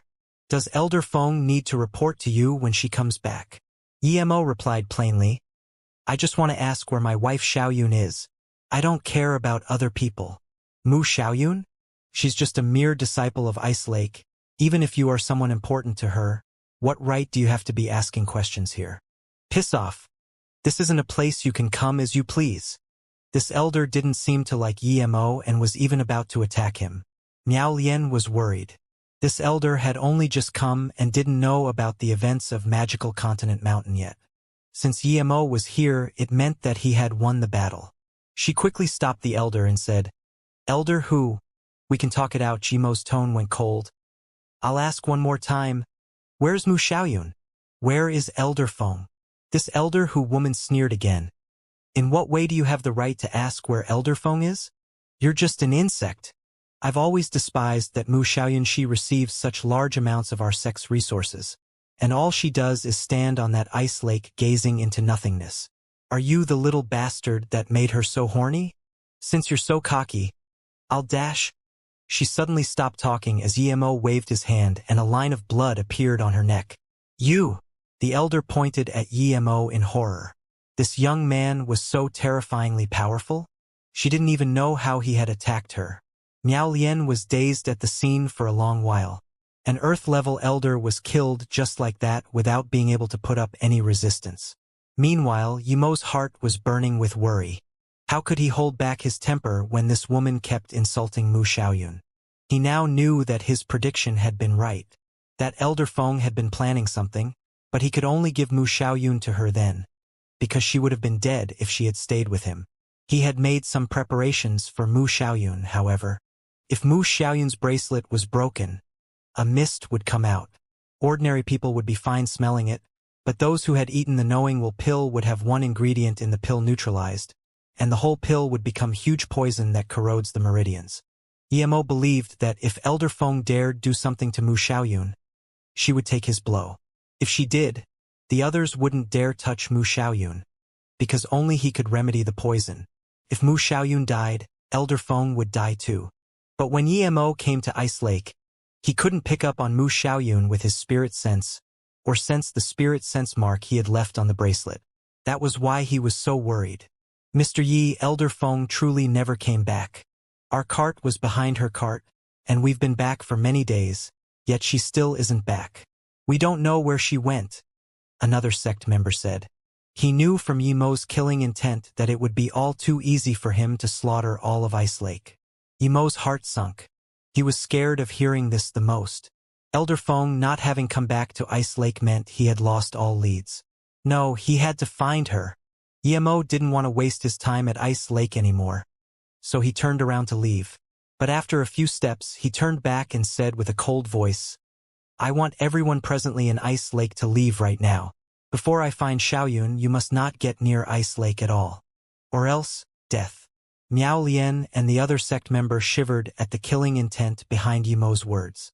The man shook his head and said to Miao Lian, Our Ice Lake disciples should leave and go experience the world then. Secretary Miao Lian looked at the second-in-command in confusion. The secretary sighed. He vaguely knew why Elder Feng had disappeared, but if he told Yemo, this slaughter god, about it, he might kill everyone on the spot. The secretary believed that since Elder Feng had done this, that meant that she had abandoned everyone else at Ice Lake. She probably only took those 4 disciples so they could help Ji Ilan. But even he would be surprised to find out Elder Feng had abandoned even Ji Ilan. Yemo came back to the cart like a shooting star.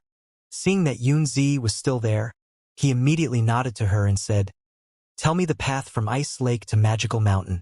I have to go find Xiaoyun. Oh, and if you know where Tai and Kuan-Qian are, tell me too. Yunzi could tell Yemo hadn't found Mu Xiaoyun. Who knew what would happen if he didn't find her? But she didn't ask much and simply gave Yemo a map. Yemo took the map and saw that the precise locations of all the big sects were marked on it. The route from Ice Lake to Magical Continent Mountain was also very clear. Thank you, I'm going. Wait for me at Chan City. I will help you do one thing after I'm done. Then Yemo was about to leave. Wait, Brother Yi. Yunzi suddenly called out. Yemo turned back and looked at her. And Yunzi quickly said, In the years you weren't here, Sister Xiaoyun would stand on this big rock waiting for you every day. As soon as she said this, Yemo instantly appeared on that big rock. And indeed, there were 2 faint footprints on it. Yemo felt the footprints and felt an endless longing for Mu Xiaoyun. No matter what, he would find her. He had the subtle feeling of certainty that Mu Xiaoyun was still alive. The next moment, Yemo got off the huge rock and soared into the sky on his flying sword. It was very far for ordinary people from Ice Lake to Magical Continent Mountain, but it took Yemo just 10 minutes to travel that distance. While he did, he searched around countless times but didn't find any spirit sense marks anywhere. Yemo gradually became more and more disappointed, and he found nothing in a whole day. Tai sect, Kuan-Qian sect. Yemo murmured their names word by word and flew towards the Tai sect first. Tai sect was a special grade sect, just like Kuan-Qian and Ci Hang Jing Mosque. However, Tai's power was much higher than Kuan-Qian sect's. Although their foundation wasn't as strong as CI Hangjing mosques, they weren't missing out too much. Tai Sect's mountain was grandiose. It looked powerful and all-encompassing. Yet, the words on the door seemed shabby. Although the words Tai Sect were also large and looked powerful, Emo could tell that these words didn't have the right to be on the door of such a mighty mountain. Emo sent out his flying sword and sliced the words. The words were immediately pulverized, but the door wasn't affected at all. Emo sent out his flying sword again and hacked at the door many times, but it had no effect. Emo stopped trying. He realized that the door and the sign hadn't been made at the same time. Tai Sect's people had just taken that place as their home. Just like the air restrictions on the magical continent mountain, they had also been left there a long time ago. Who dares come to disturb and ruin our Tai Sect's two black-level disciples with Tai Sect's Dao uniform dashed outside when Emo hacked down the words Tai Sect, but immediately, they were torn into half by Emo's wind blades. Their blood stained the stairs and the people behind them subconsciously stopped. Emo sneered. He had gone there to annihilate the sect. If it hadn't been for Tai Sect, would any of this have happened to Mu Xiaoyun? If it hadn't been for Tai Sect, would Xianxia have almost died? And now, because of Tai Sect, Emo still hadn't found Xiaoyun. He was venting all his anger on Tai. He wouldn't listen to any explanation they had unless Xiaoyun suddenly appeared. Since the hidden sect's people like to talk with their fists, he would do that today. He's Emo, the Emo who killed all the Earth-level and above masters on the magical continent mountain, as well as our Grand Elder Len and Kuan Qian's Elder Ling. A terrified voice sounded, as more people realized that that crazy young man was the Emo who had slaughtered everyone on the magical continent mountain. There were that many great heaven masters, plenty of great heaven peak masters and halfway great heavens, and countless Earth-level masters. Yet, even with that many people fighting Emo, none of them were able to escape. This had never happened in the history of the magical continent.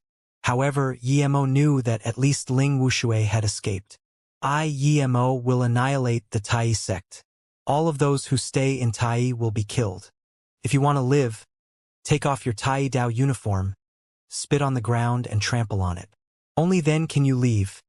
Emo's voice sounded through the entire Tai sect. Emo was adamant on annihilating Tai sect, but there were about 1,000 sect members. He didn't want to kill them all, so he gave them a chance to run away. Run! However, these 6 Tai sect members could only take a few steps before being sliced on the neck by a sword ray. Their heads were rolling on the ground. The remaining people who wanted to run took a breath in and stopped. A few smart ones remembered Emo's words. They immediately took off their clothes, spat and trampled on them a few times before running away from the mountain. These people didn't get killed, so they were able to escape. Following these disciples' actions, the rest of the Tai sect members reacted even faster. Some tried to suck up to Emo and yelled, "Tai is trash," and some even peed on their clothes. Those few disciples who tried to run away without doing so were immediately decapitated. Emo moved forward as he killed the resistance. His flying sword flew around, breaking buildings and causing a huge chaos. A few Earth-level and half-step Great Heaven Masters tried to come down and stop Emo, but they didn't even last a round before they were killed. Emo kept shooting fireballs and the buildings started to burn. Most of Tai's power had been annihilated at the mountain, so there were only a few Great Heaven Masters left. The remaining ones were all below Earth level. Those who didn't want to run away were all killed. Stop! Dao friend, you're crossing the line. People need to know when to stop. You've already killed so many Tai sect disciples, as well as Len Quan and Chi Kai disciples. Tai has been pretty much annihilated now. I think you should stop. The main palace does not belong to Tai. It has been passed down for generations since ancient times. Are you really going to destroy everything? An old man with a rough face appeared before Emo like a ghost. After seeing this old man, Emo's pupils dilated. Perhaps that guy was Tai's strongest. Emo felt the power of foundation establishment stayed on him, but Emo knew that old man wasn't a Dao cultivator. His chi surpassed Len Quan and Ling Wushui's. Was he above Great Heaven? It was the first time that Emo saw an ancient martial artist above Great Heaven. That old man had the chi of foundation establishment state and gave Yemo a strong oppressive feeling. However, Yemo wasn't afraid of the old man. He had cultivated the three-birth chant, so his spirit sense was very powerful, and he had a large and strong cultivation essence. What made Yemo confused was that old man clearly didn't fear him. Then why did he wait to come out until almost all of Tai had been annihilated? If he hadn't been going to burn the main palace, that old man wouldn't have even come out. Yemo flicked his flying sword and his strong battle intent appeared. Feeling this, the old man sneered as though his authority was being challenged. He said coldly, "Are you going to fight me?" "Ha ha ha." Yemo laughed. "Old man, I came here to slaughter and burn this place down. What are you going to do about it? Since you're standing in front of me, I will kill you." Okay. I wasn't planning on fighting, but since you're so confident, I'll see if you have real power or if you're just capable of killing Chakans. The old man was angry. Cocky shit. Yemo spat as his flying sword turned into a white ray and he shot it over. The old man raised his palm in midair. After throwing the strike, Yemo immediately saw with his spirit sense that there was an invisible ripple in front of his flying sword. It was like an impassable barrier. Such powerful inner chi. Yemo was amazed. For the first time, he met someone who had more strength on his inner chi cultivation than his cultivation essence. No, this wasn't inner chi. This was something as strong as cultivation essence. Yemo threw a punch. He was only at stage 7 of chi gathering. He didn't have any special weapons, killing means, or cultivation techniques. He only had a flying sword. Yemo chose to fight the old man hand against hand because after cultivating the three-birth chant, his cultivation chi that could only be transformed into cultivation essence at foundation establishment state had been transformed early. However, Yemo knew he had too little means of fighting enemies. It wasn't enough if he was in the cultivation realm. Yemo's fist hit the air wall, making a huge deep explosion. The wall behaved like paper mesh. It was broken by Yemo. The flying sword was freed, it spun a circle and stood in the air. Such strong chi! The old man applauded and took a step forward. His palm clenched into a fist and he punched. Instantly, Yemo felt like he was trapped in a cage. He sometimes seemed to see one or tens of fists coming to his way from all directions. Very well. Yemo punched too. Bang, bang, bang, before the two fists even touched. The sound of air exploding created a huge ravine in the earth between them. Crack. Yemo's fist finally clashed with the old man's, and as a huge pain came from his fist, Yemo knew his bones were shattered. But Yemo knew that the old man wasn't much better off than him. His inner chi was strong, but it wasn't Tao cultivation essence. He was also old and his body was weaker. The old man probably took a bigger hit than him. Yemo sneeringly took a lotus life pill and was about to fight again. Wait! The old man waved his hand. I'm old, so I have to admit defeat. If we keep fighting, my two hands will become disabled. Yemo stopped and smiled. So that means I can burn this palace down now, and you won't have any objections? The old man smiled bitterly. I never had any objections when you came to annihilate the Tai sect, but I suggest you don't burn this palace down. It doesn't belong to Tai. It's a heritage of the magical continent. There was once a glorious past here, but that was truly a long time ago. The old man paused before looking at Yemo. You probably don't cultivate ancient martial arts. If I'm right, you cultivate a type of truth cultivation method. In other words, you cultivate the supreme Tao, and so you're countless times stronger than us ancient martial arts cultivators. Yemo was dazed. He was already shook when this old man said he didn't care if Tai was annihilated. But his words after that shook him even more. You know about truth cultivation? Yemo asked subconsciously. Surprise and joy appeared in the old man's eyes. He quickly said, so it was like that, you're a truth cultivator and not an ancient martial arts cultivator indeed. Great. It's been nearly 100 years, and I finally found a real truth cultivator. Seeing Yemo's confusion, the old man suddenly said, I am called Li Cheng. If you don't mind, please let me invite you for a chat at my place. Sure. Emo agreed without hesitation. He could tell Li Chang didn't have any killing intent for him, and even if he did, he wouldn't care. Moreover, he also had many things to ask this Li Chang. Emo didn't mention burning the palace down again, and Li Chang didn't bring it up either. He knew that this was Emo giving him some consideration, and that he had decided not to burn the palace down. Li Chang lived at a peaceful valley behind the mountain to the back of Tai. The valley looked like the small home of a farmer. The air was fresh and soothing. This was spirit chi. Emo was stunned. He didn't think this place would have so much better spirit chi than outside. Emo sent his spirit sense in and immediately found a simple spirit chi gathering formation. Due to its age though, it was getting old, but it still had some effect. "Please have a seat." Li Chang pointed at a stone stool.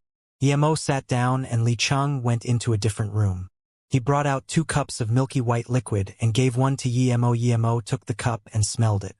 His hands shook and he said in shock, "Is this 10,000-year-old stalagmite marrow?"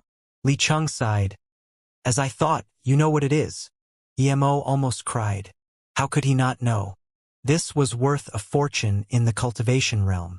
In fact, it was legendary.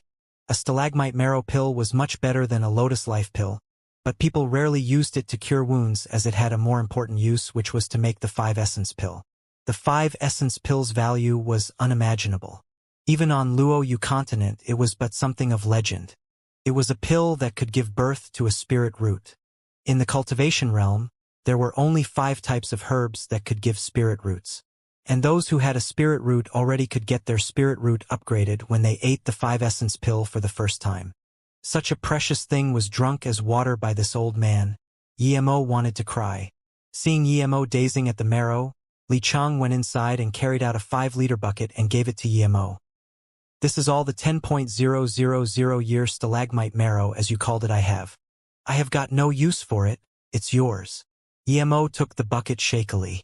This was the most expensive gift he had ever received in his 2 lifetimes. "This is too precious." Emo didn't want to say it, but he had to. It really was. Li Chang waved his hand. "This might be very important to you, but to me, it's just a thirst quencher, able to make me healthier at most. I've cultivated ancient martial arts for 120 or so years, and although my body is getting weaker, it's still fine, so I don't really need it." Emo heard this and didn't decline anymore.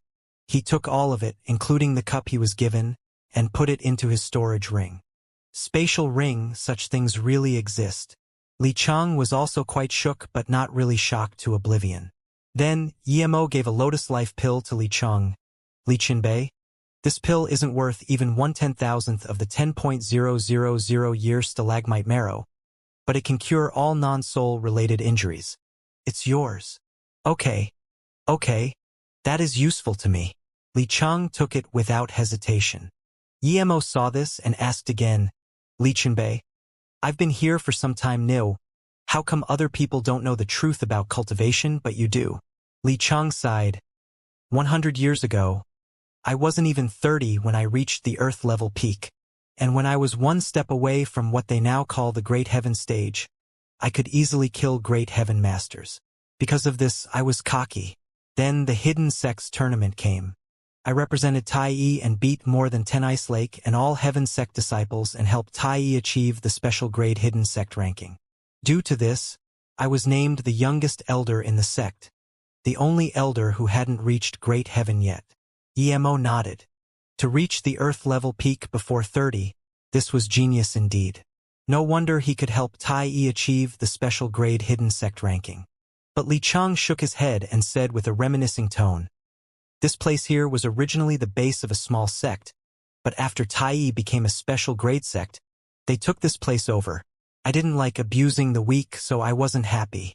But after staying in Tai long enough, I realized that the reason why I had been able to beat all those disciples from Ice Lake and all Heaven was actually because of foul play from Tai and Kuan Qian. 2 of their genius disciples had been broken before the tournament. Tai and Kuan Qian had also instigated internal conflicts in Ice Lake and the All-Heaven sect. Ci Hangjing Mosque was very hard to meddle with internally, but Ice Lake had a big internal conflict and was lowered to a 3rd-grade sect. Then, Li Chang drank all of the 1-year stalagmite marrow in his cup. Emo's heart ached upon the scene, and he was scared Li Chang would ask him for more. So he quickly took out a few cases of Mao Tai wine. "Qianbei, you should drink some wine. It tastes better than the stalagmite marrow." It's Mao Tai, I drank this 30 years ago, it's good. It's good." Li Chang took out a bottle and sliced off the top with his hand. He poured a cup for himself and said, "So I wasn't happy with the sect's schemes. Thus I reproached the sect leader and was hence locked up here." "You were locked up here?" Emo pointed at the beautiful paradise thinking, "This is no prison. It's a holiday resort." Li Chang smiled. "It became like this afterwards. When I first came here, it was a battered valley. There was an extremely cold cave behind the valley and I found the marrow there. I found buckets of stalagmite marrow there, but I drank it all. This is all that remains." Emo's mouth spasmed. "In that cold cave, there was also a skeleton missing an arm. I found answers on a manual of animal skin left behind. He was an ancient martial arts cultivator. He said he had found a certain type of people in this world called the truth cultivators. They could apparently ascend into the immortal realm if they cultivated to the extreme. He spent the following decades searching for them ever since until he got heavily injured and died." Li Chang continued, "After knowing this, I got very excited. When my time here ended, I left Tai in the search of truth cultivators. I was no longer interested in ancient martial arts. When I was 50, I automatically broke through to great heaven. I also found a truth cultivation ruin and got a cultivation method. When Tai knew that I had reached great heaven, they invited me back. I wanted a quiet place to cultivate, so I came back to Tai and focused on cultivation." Emo felt something was odd. How come Li Chang hadn't progressed at all? Li Chang poured another cup for himself and said, "I cultivated for 20 whole years and got nothing. I didn't even reach stage 1 chi gathering in there. In my despair, I left Tai and searched for herbs as my lifespan was about to end. I wanted to break through in ancient martial arts to increase my life. My truth cultivation had no progress, but my ancient martial arts talent was absurd. Not only had I reached Great Heaven Peak, but I had even reached the state people think is above Great Heaven, which is turning inner chi into liquid. After that, I gained mental power, and through that I saw what was inside a jade slip. I realized I had no spirit root, so I couldn't cultivate it. In my disappointment, I destroyed everything I had related to truth cultivation, filled up the cave and settled here. In my decades of peaceful meditation, I understood something. If something isn't in your life, don't forcefully try to take it." Emo finally understood why things were as they were.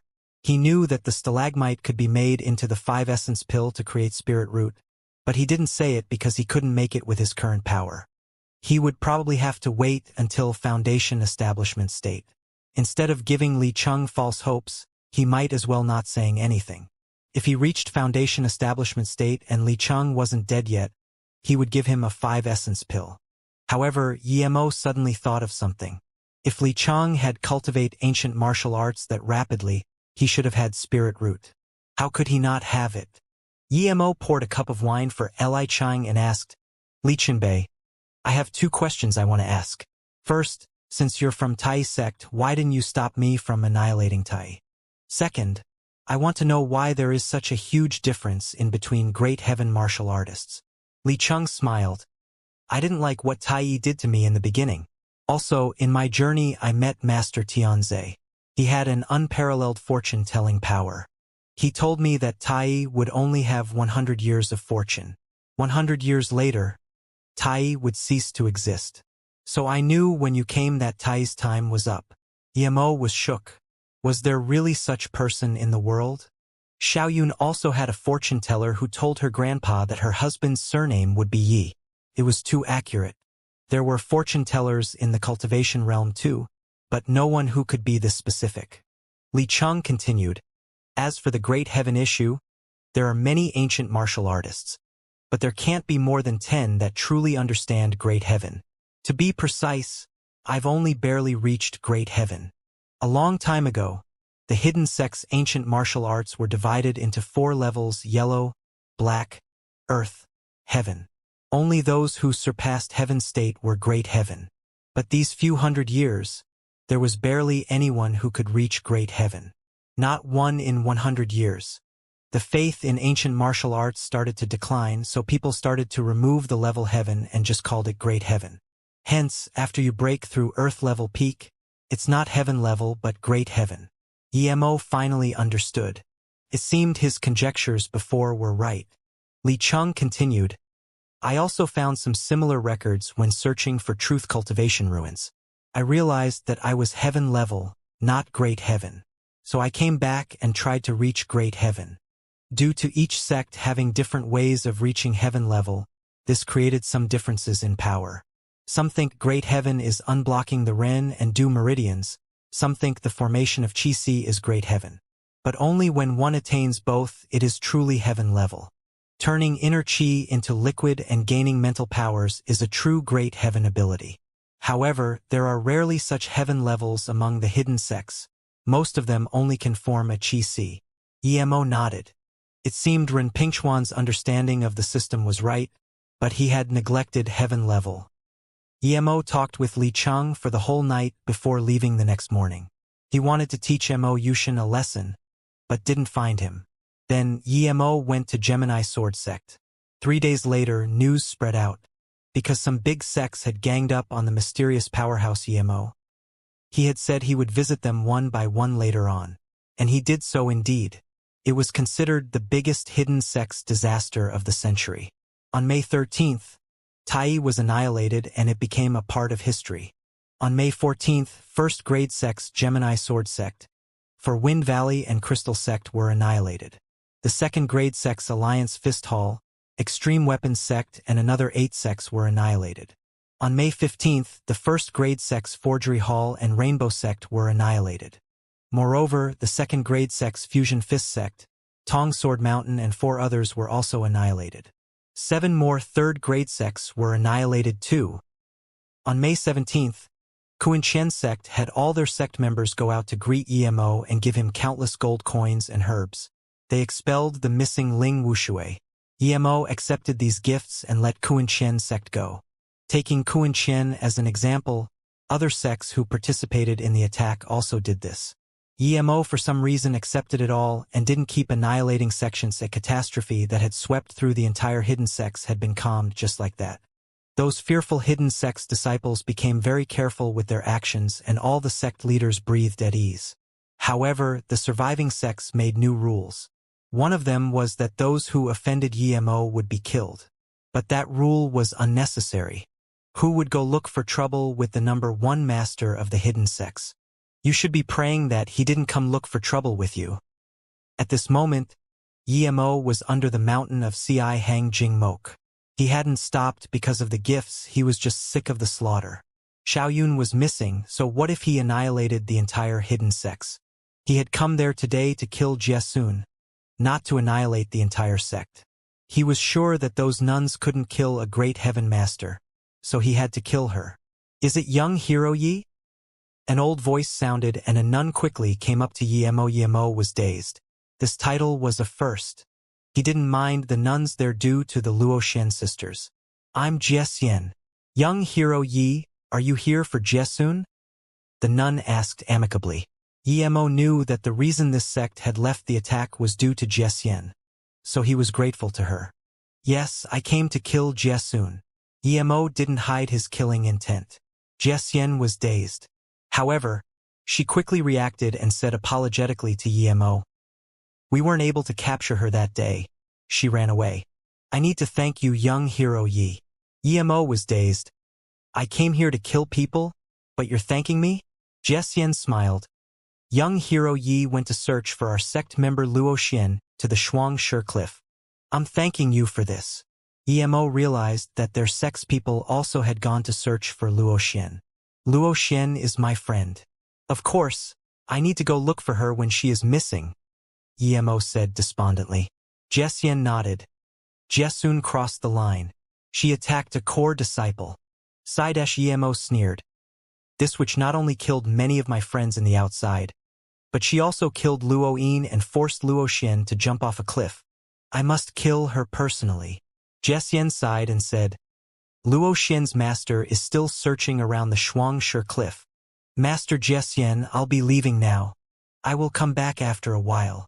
Yimo wanted to give Luo Yin's body to Xian, but he had already agreed to take her to Shifeng village. He would go there first and then see. As for Luo Fei, she had gotten used to living in Luo Yu, so he didn't tell Xian. He didn't even mention the Ni Luo Sutra either. Regardless of whether it is useful or not, without Luo Shen there, he didn't want to share everything. Yimo didn't know where Yunzi was in Chan City, but he knew that with her abilities she would be the first to know when he arrived. Hence, she would come find him. Yimo walked into a restaurant without even scanning his spirit sense in. He waited for Yunzi there and ate some food in the meantime. Although the hidden sects had been reprimanded by Yimo to keep a low profile, Chan City was still very prosperous. Some small sellers dared to have stalls in the city streets now. The people who charged expensive stall prices had left too because they had heard that Yimo had gone to annihilate Tai because a Tai disciple had taken his stall. Of course, some people didn't believe so. However, the one who was talked most about was that Yimo Chinbei. You guys don't know. My cousin was also at the magical continent mountain. That Yi Chinbei was really powerful. He killed more than 10 great heaven masters with one hand. Then he blew and shot a 100-meter-long flame. That's wrong. Yi Chinbei used frost blades. He sliced them using freezing ice. The great heaven masters were immediately frozen to death. What do you mean with Yi Chinbei? Yimo is very young, he just looks scary. Yes, I heard he's almost 3 meters tall. He can crush ordinary people with one hand. It's also said that he has something with a small nun from Hangjing Mosque. That's also why they didn't join the fight. Yimo sat in the restaurant listening to these rumors. He eventually even heard the rumor that he had killed all of Taisek's people with a slap. Yimo was speechless. He thought that technological development was really important after all. If there were TVs, there wouldn't be that much misinformation. Spewing out 100-meter-long flame? Was he a level 7 monster? But those who had really seen Yimo or knew of his means wouldn't come out to explain either. They were scared they would offend Yimo, and that was lethal. Yu Yuyan knew about it.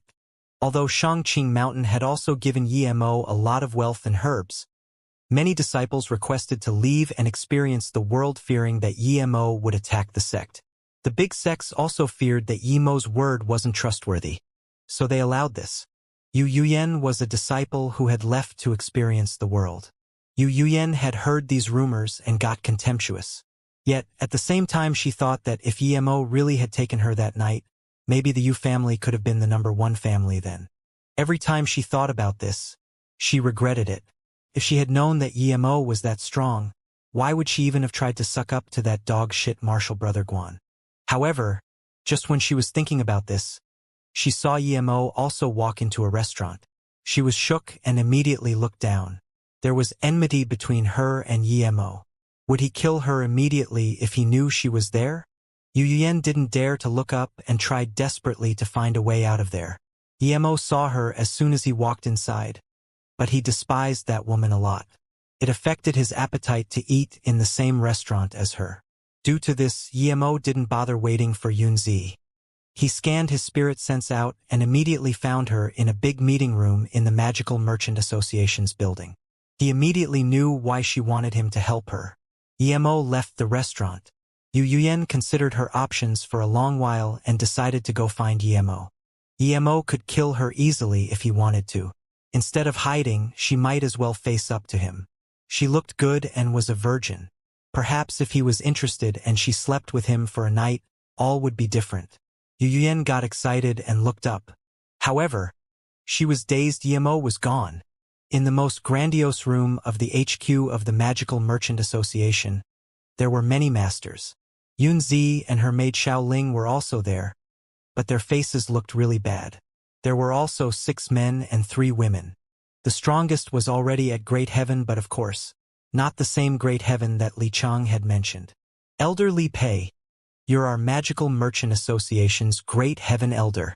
My father was also generous to you. Why did you betray the Magical Merchant Association and coerce me like this? Yunzi's expression looked bad, but her tone was calm. Elder Li Pei looked past his 50s, but he was very handsome. He also had a good body and in fact he was in his 60s. He frowned after he heard Yun Zi's words. A seductive hot woman next to him said in contempt, "Z, can you blame Big Brother Li Pei for this? Your father offended the Sea Merchant clan, why drag us in it? Also, even if the Magical Merchant Association doesn't join the Sea Merchant clan, it will still get devoured. It's best for you to join forces with the Sea Merchant clan now." As soon as she said this, someone agreed, "Yes, although your father created Magical Merchant Association from scratch, it has reached today's power due to everyone's hard work. The Sea Merchant clan is stronger than the Magical Merchant Association. It's a good opportunity to join them now. Otherwise, in 2 years perhaps the Magical Merchant Association won't exist." The old man next to Yun Zi suddenly sneered and got up. "Everyone knows what you guys are thinking. When the Magical Merchant Association was acclaimed all over the magical continent and the old president was still here, why didn't you say that? Because at that time you were all earning money and had a high status. Now that something has happened to the Magical Merchant Association, you just want to sell it to our opponent. If you join them, you can remain as elders and keep earning money. But what about the Magical Merchant Association?" Yun Zi sighed and stopped the old man from continuing. She also knew what these people were thinking. "Yun Tong, stop pretending to be the good guy. I won't believe that you've earned less than us these years at Magical Merchant Association. Moreover, we earned the money through our hard work. We're helping the Magical Merchant Association now. What are you doing?" Another monkey-faced man got up and said. Yun Zi couldn't hold it anymore and yelled in anger, "Chui Zhu, shut up. Don't think I don't know what you're plotting. How did my father get injured? Who sent people to assassinate me? Shameless. How can you dare say you haven't conspired with the Sea Merchant clan? Ha ha ha. You make it sound really bad.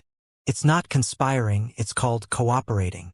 The meeting room's door got opened and a man in his 30s walked in. He had 2 middle-aged men behind him who were clearly great heaven masters.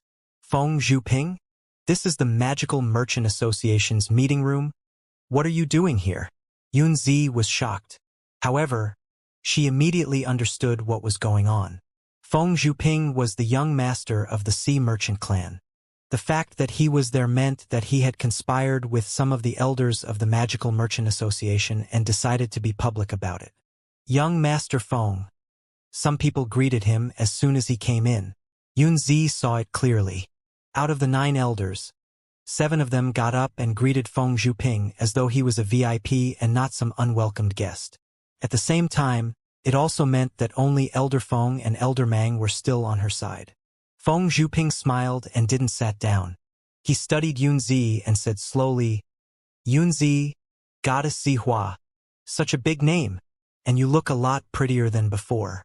As for why I'm here, I came to do business, of course." Then, Feng Zhuping scanned the 2 elders who didn't greet him with killing intent flashing in his eyes. "I'm very sad to hear that something happened to old man Yun. However, Goddess Zihua, we, the Sea Merchant clan, are here to help the Magical Merchant Association. Of course, it's only because I've been in love with you for long."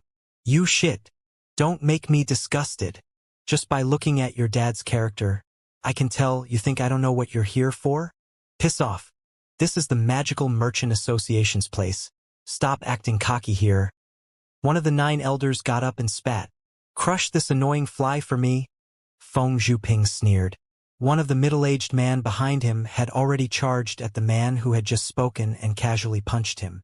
That elder knew he was going to be attacked, so he took out a sword and fought the middle-aged man back. The man's fist stayed in the same direction, but just as it was about to touch the sword, it drastically changed direction. The fist clashed with the sword, but the sword was shattered by this fist and the elder flew into the wall spitting blood. A few shards of the sword pierced into the elder's body. Yun Zi quickly helped the elder get up and said, "Elder Feng, are you all right?" Then, she placed a pill in Elder Feng's mouth. "I'm fine." The elder took the pill and managed to barely stand up. That strike had caused him heavy injuries. The middle-aged man was going to keep attacking, but Feng Zhuping waved his hand. "Wu Chang, we'll leave it at that. There is no rush to kill him now." "Yes?" Wu Chang agreed and then looked at Elder Feng saying coldly, You're a mere half-step great heaven, yet you dare act cocky. You're crossing the line, Feng Zhuping. You and your father Feng Qiu are the same dog breed. Shameless. No wonder your habits are the same as your father's. A woman stood up and pointed at Feng Zhuping in anger. The female elder's words greatly offended Feng Zhuping. She had talked about the taboo subject in his house. Feng Nung's concubine was cheating on him and he found out. So he got people to tie the woman up and sink her into the sea. However, Feng Zhuping was also interested in that concubine and he secretly saved her to be his private sex slave. When word got out, it became the biggest joke.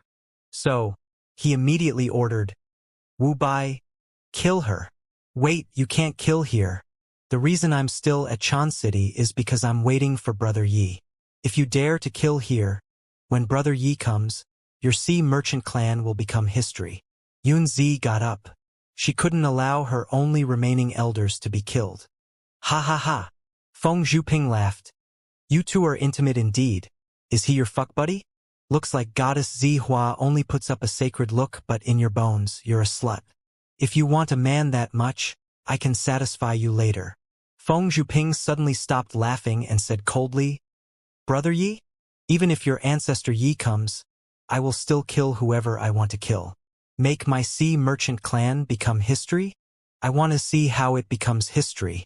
But if he comes, I will let you see him become history. Someone answered him, Oh, I'm here all right. I also want to see how you will make me become history. Feng Zhuping just realized that there was an extra person in the room. A very young man. Who are you? When did you come in? Feng Zhuping became careful. He hadn't even seen the man come in. Brother Yi, you're here.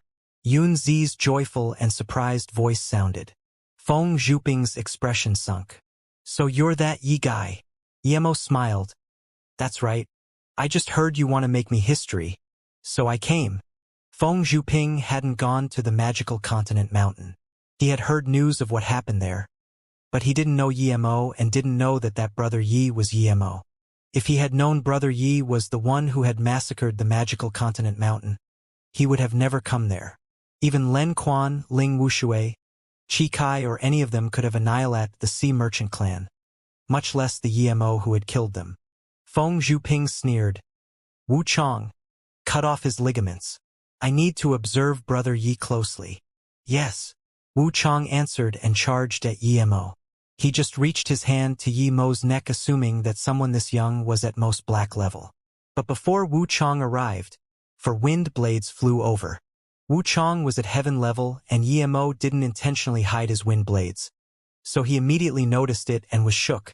Without thinking he wanted to dodge the 4 wind blades. However, what shook him even more was that instead he got held in the air. Of course, Wu Chong knew what this was. An inner chi wall. Slump Wu Chong fell on the ground exactly like how Feng Zhuping had wanted Yemo to be. His ligaments were all cut off. You're Yemo. Wu Chong just said this and he immediately fainted. The meeting room became eerily silent. Feng Zhuping could even hear his heavy breathing. His great heaven master hadn't even touched Yemo and had had his ligaments severed. That Brother Yi was this strong? Not even Yun Zi's father was this strong. Feng Zhuping felt his hands go cold. He remembered what Wu Chong had said. He looked up at Yemo and said, You're Yemo? Feng Zhuping just said this subconsciously. He didn't know who Yemo was. But this didn't mean that other people didn't know. Most of the people in the room understood. The weather in May wasn't hot. It was in fact quite cool. But some of the elders started to sweat. Feng Zhuping subconsciously looked at the elders, who were in a daze as well as Wu Bai. He then remembered something. His face went deadly pale as he murmured, You're Yemo. Feng Zhuping could no longer control his horror when he understood who Yemo was.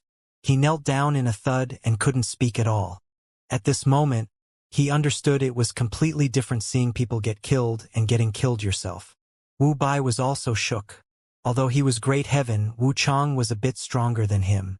Yet even Wu Chong couldn't last one move with Yemo, so he would definitely lose too. But if he didn't go up, he wouldn't be able to escape from Feng Nang either.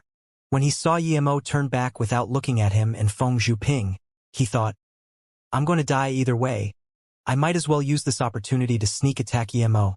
Wu Bai pulled out his curved sword and almost hacked the sword on Yemo's back.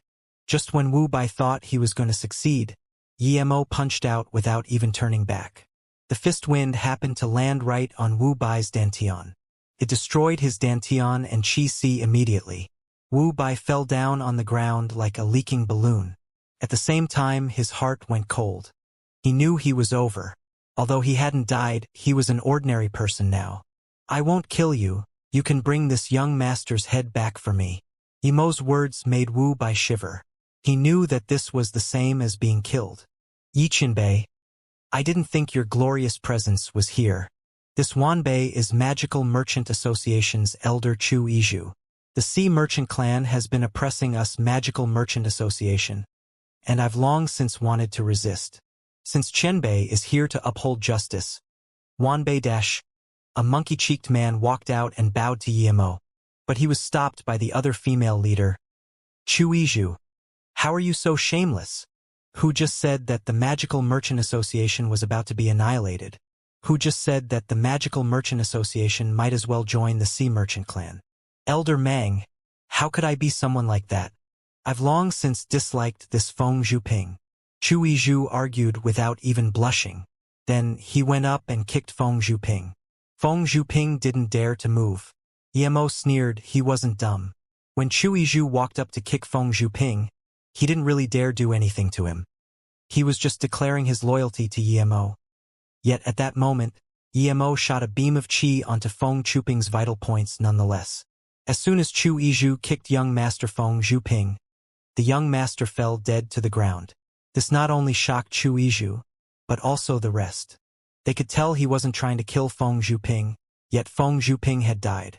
This was very strange. No, I didn't want to kill him. Chu Iju was shocked and screamed. Yemo was fine if he killed this young master, but Chu Iju was done for. The Sea Merchant clan's leader, Feng Nang, was at the Great Heaven Tertiary stage. It would be all too easy for him to kill an Earth-level peak like him. Oh, I thought you couldn't stand the Magical Merchant Association being oppressed, and that's why you did what you did. So that wasn't the case, was it? No matter what, since you were willing to kill this guy, it means you're still siding with the Magical Merchant Association at least. Yemo said. No, I am... No. Chu Iju didn't know what to do anymore. Yemo ignored Chu Iju and looked at Wu Bai. Take these two away. Perhaps I might accidentally go for a spin at the Sea Merchant clan later. Wu Bai didn't dare argue at all. Yemo slowly sat down into a chair. He knew Yunzi would deal with the remaining things. As expected, Yunzi immediately said, the elders can go deal with some of the work in the association. It's been piling up recently. I need to discuss some things with Brother Yi. Uncle Tong and Xiao Ling. Take Elder Feng to a doctor, and use the best herbs to treat him. No one could tell Yemo had assassinated Feng Zhuping, but Yunzi was suspicious. However, she wouldn't care either way. Although she knew there were a lot of elders on the Sea Merchant clan side, she couldn't use Yemo to get rid of all of them, because they still managed a lot of matters. Goddess Zihua, you were probably asking for help with this, right? I've already helped you now, and I believe no one would dare to plot against your Magical Merchant Association anymore. But there's something I need to ask you too, Yemo said. Yunzi quickly said, Brother Yi, to be honest, I had been planning on giving up on the Magical Merchant Association. I didn't ask you here for this. Yemo was dazed, so he was wrong? But he didn't care, it was just the lift of a finger after all. He came here because he promised to help her, but more importantly, he came to find out how to get out of here. Mu Xiaoyun was gone, and he had to find her. But he had left Luoyu for 4 years already. Yemo wanted to know how Luo Ying and Ning Qingxue were doing. So as soon as he knew how to leave this continent, he would get the bitter 10 years and leave. Even if he came back again, he would bring Luo Ying and Ning Qingxue with him. Oh, what is it then? Tell me, Yemo said. Yunzi fell silent for a while and then made up her mind. The reason why our Magical Merchant Association was able to become the #1 merchant association in the magical continent is not only due to my father's cultivation level, but also due to a reason no one knows. Yemo knew her father Yundongsha was Great Heaven Peak, but he really didn't know what this other reason for their success could be. Yunzi sighed. A slightly bigger sect in the magical continent would have their own merchant association. Even though my father's power is strong, it would at most make people think twice if they wanted to take us on. Our foundation is far weaker than Taiyi's and Kunshian's. The reason why our business has done well is because we can go to the outside world. What? Emo got up abruptly. He wanted to ask her precisely about this, and here she spoke about it herself. Soon, Emo calmed down and asked, I thought there was only a chance to go out every 50 years.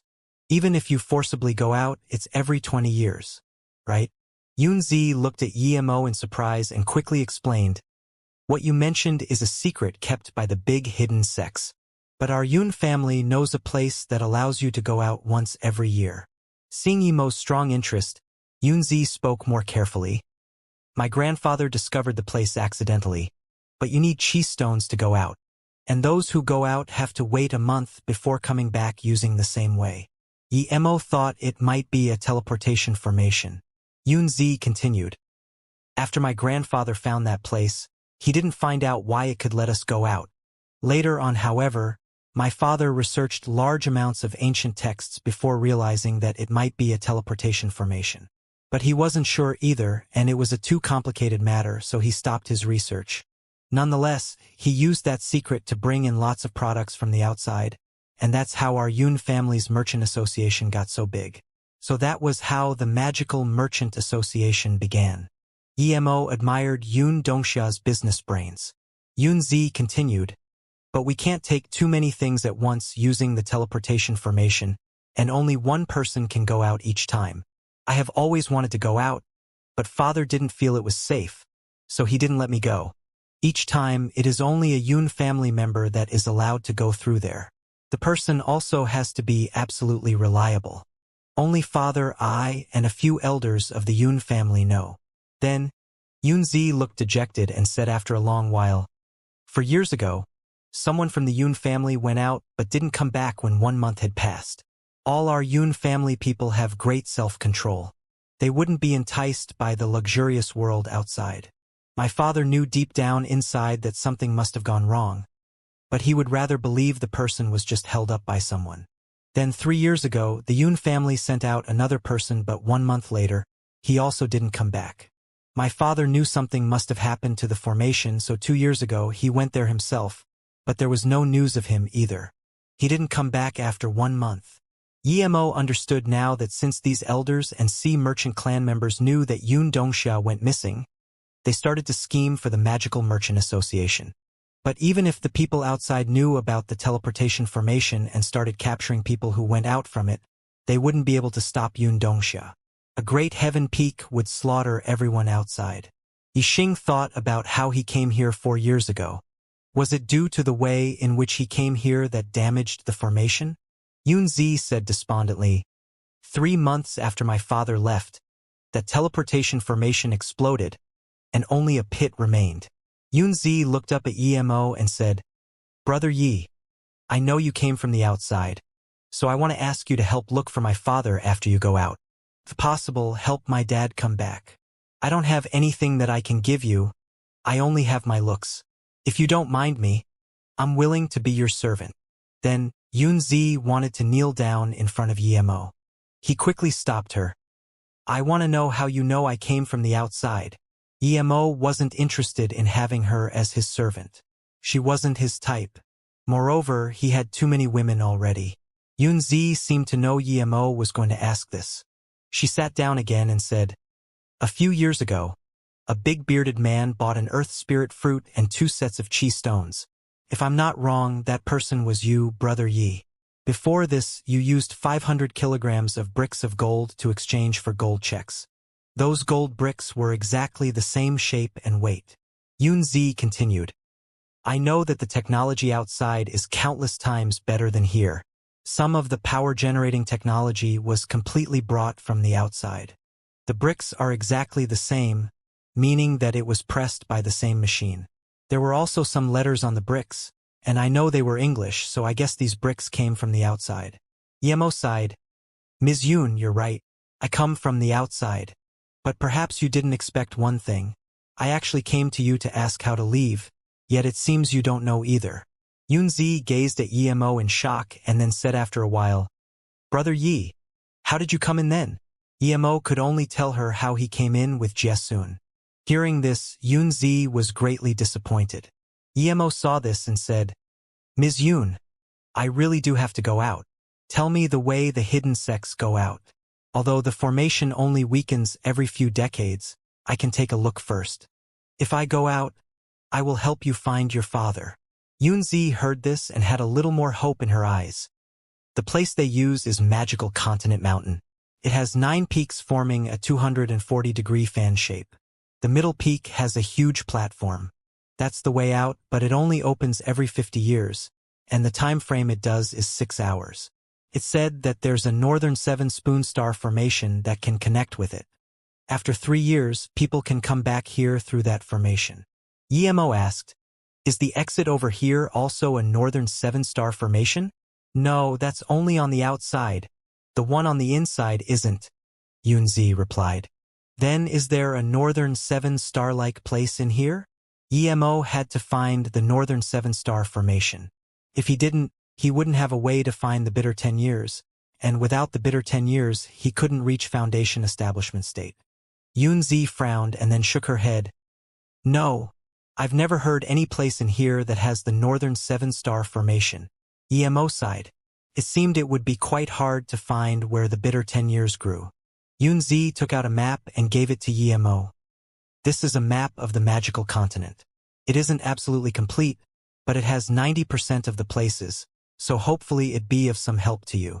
Emo took it and had a look. It was very precise and even had small places like the Huangping village. Emo put the map away and said, Thank you. It will be useful to me indeed. Well then, I'm going to find Xiaoyun and I still have some other business. If I have a way to go out, I will come find you. Yunzi knew that Emo was going to go, so she quickly opened a wooden box next to her and took out a bag and a photo. This is my father's photo, and there are 20 chi stones inside here. They're useless to me now, but I hope you can take them. Emo took everything without any refusal. This was not only useful for his cultivation, but also for the portal. Emo of course wouldn't take it for free though, so he gave her 4 jade bottles saying, There are 4 pills inside of these. I've marked them all. The Essence Increasing Pill can allow you to reach Earth level 100%. The Great Essence Chi Increasing Pill can make you reach Heaven level, Great Heaven. This Face Preserving Pill can preserve your face forever. This Lotus Life Pill can cure any injuries. Thank you for your chi stones. Yunzi took these pills and was shocked. Any one of them could make countless people fight for it, yet Emo gave her 4. He was too generous. Emo said again, Oh, and by the way, I have something else I need your help with which is very important. When Yunzi woke up from her shock, her hands were still shaking. This was Great Heaven, the goal that countless Earth-level peak cultivators could never reach in their lifetime, and it was in her hands. That face-preserving pill too. She almost couldn't believe it. If it was someone else other than Emo, she would laugh at them, but this was Emo. He was a powerful master who surpassed all great heavens and a high-level herbal doctor too. If Emo's pills weren't that strong, how could he beat all the great heaven peak masters? Emo knew Yunzi was a bit excited. Before she could reply, he took a few more bottles of pills and gave them to her. There's a few more pills here. Please sell them for me. Yunzi took the pills and said shakily, Of course, you wanted me to help with that? Emo smiled. Of course not. He took out a booklet from his ring and gave it to her. Help me collect the things in here. There are some herbs and ores there. Gather whatever you can. I will buy it all. If I don't have enough, pay for me and then I'll pay it back when I return. Yunzi took the booklet and had a flick through it. It was all precious herbs inside. There were many that she hadn't even heard of. Yunzi was still in a daze even after Emo left. Magical Continent Mountain, it was the second time Emo came here. He had come to check the peak that led to the outside world. It had been many days since the battle and the bodies left behind were all cleaned up with nothing but blood marks to still prove there was once a great battle there. Emo easily found the middle peak, and it was just like Yunzi said. It had a huge platform indeed. This was a 7-star formation, meaning that the formation here was related to 7 of the 9 peaks, and it resonated with the 7-star formation outside. However, there was no chi coming out of the formation at all. With Yimo's current power, he wasn't able to activate the formation and leave. If it were the one on the outside, he could try to use the method with 7 spirit stones, because the formation outside was loosened greatly, but the formation here was so complicated that he couldn't even find the eye of the formation. Even if he found it and put down spirit stones, Yimo knew that it wouldn't run on low-grade spirit stones. It would need at least top-grade spirit stones. He didn't even have any middle-grade spirit stones, much less top-grade spirit stones. The reason why the people from the continent could go outside every 50 years was because that was when the formation loosened and all the masters used their chi to open one spot of the 7 stars. Yimo checked the place out for a long time but had to leave in disappointment. He couldn't use his power to open the formation, and he was sure that the bitter 10 years wasn't there. It was pointless to stay there. Perhaps he could try if he found top-grade spirit stones one day. But no matter what, Yimo had decided to also study formations henceforth. If he understood all of it, he could come in and out whenever he wanted. Luckily, the 3-birth chant was very helpful to him for learning new things. Perhaps he might be able to form his own style just like with pill making. Yimo also needed to look at that exploded formation and find Mu Xiaoyun. He also wanted to go to Shifeng village to fulfill Luo Yin's wish. Of course, if he could find Jie Sun, he wouldn't mind killing her. The magical continent was a place ruled by the hidden sections. The strong ruled it, and the weak had to rely on the strong to live. There were many cities, and each city had a hidden sect controlling it from behind the scenes. The city lords had responsibility only towards the hidden sects.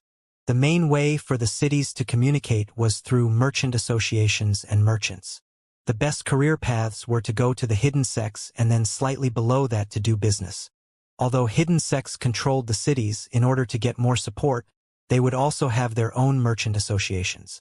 These associations would bring them large sums of money and cultivation resources as well as intel. Ever since the Magical Merchant Association declined, the Sea Merchant clan took over, quickly invading the Magical Merchant Association's land and most of their business. This time, Feng Zhuping had gone to Chan City to take over the Magical Merchant Association. The reason why Feng Nung dared to do this was because he was at the Great Heaven Tertiary stage now. He believed that after he devoured the Magical Merchant Association, he would be able to reach Great Heaven Peak within 2 years. If he did, then everything would be fine. His clan had 3 Great Heaven Masters, the Wu brothers and a manager called Fang Quan. There was also a guy called Li Pei who had secretly joined him. Although there were a few half-step Great Heaven cultivators too, Feng Nang knew that out of 100 half-step Great Heaven cultivators, maybe only 5 could reach Great Heaven, and at most 1 could reach Great Heaven Tertiary stage. 1 in 10 Great Heaven Tertiary stages could reach Great Heaven Peak. So he felt very safe with his son going there with the Wu brothers. Feng Nung thought about the bright future he had and couldn't help but be excited. He grabbed a maid next to him and was about to tear open her clothes. But sometimes, things can't keep going as planned all the time. He was interrupted by his men's report.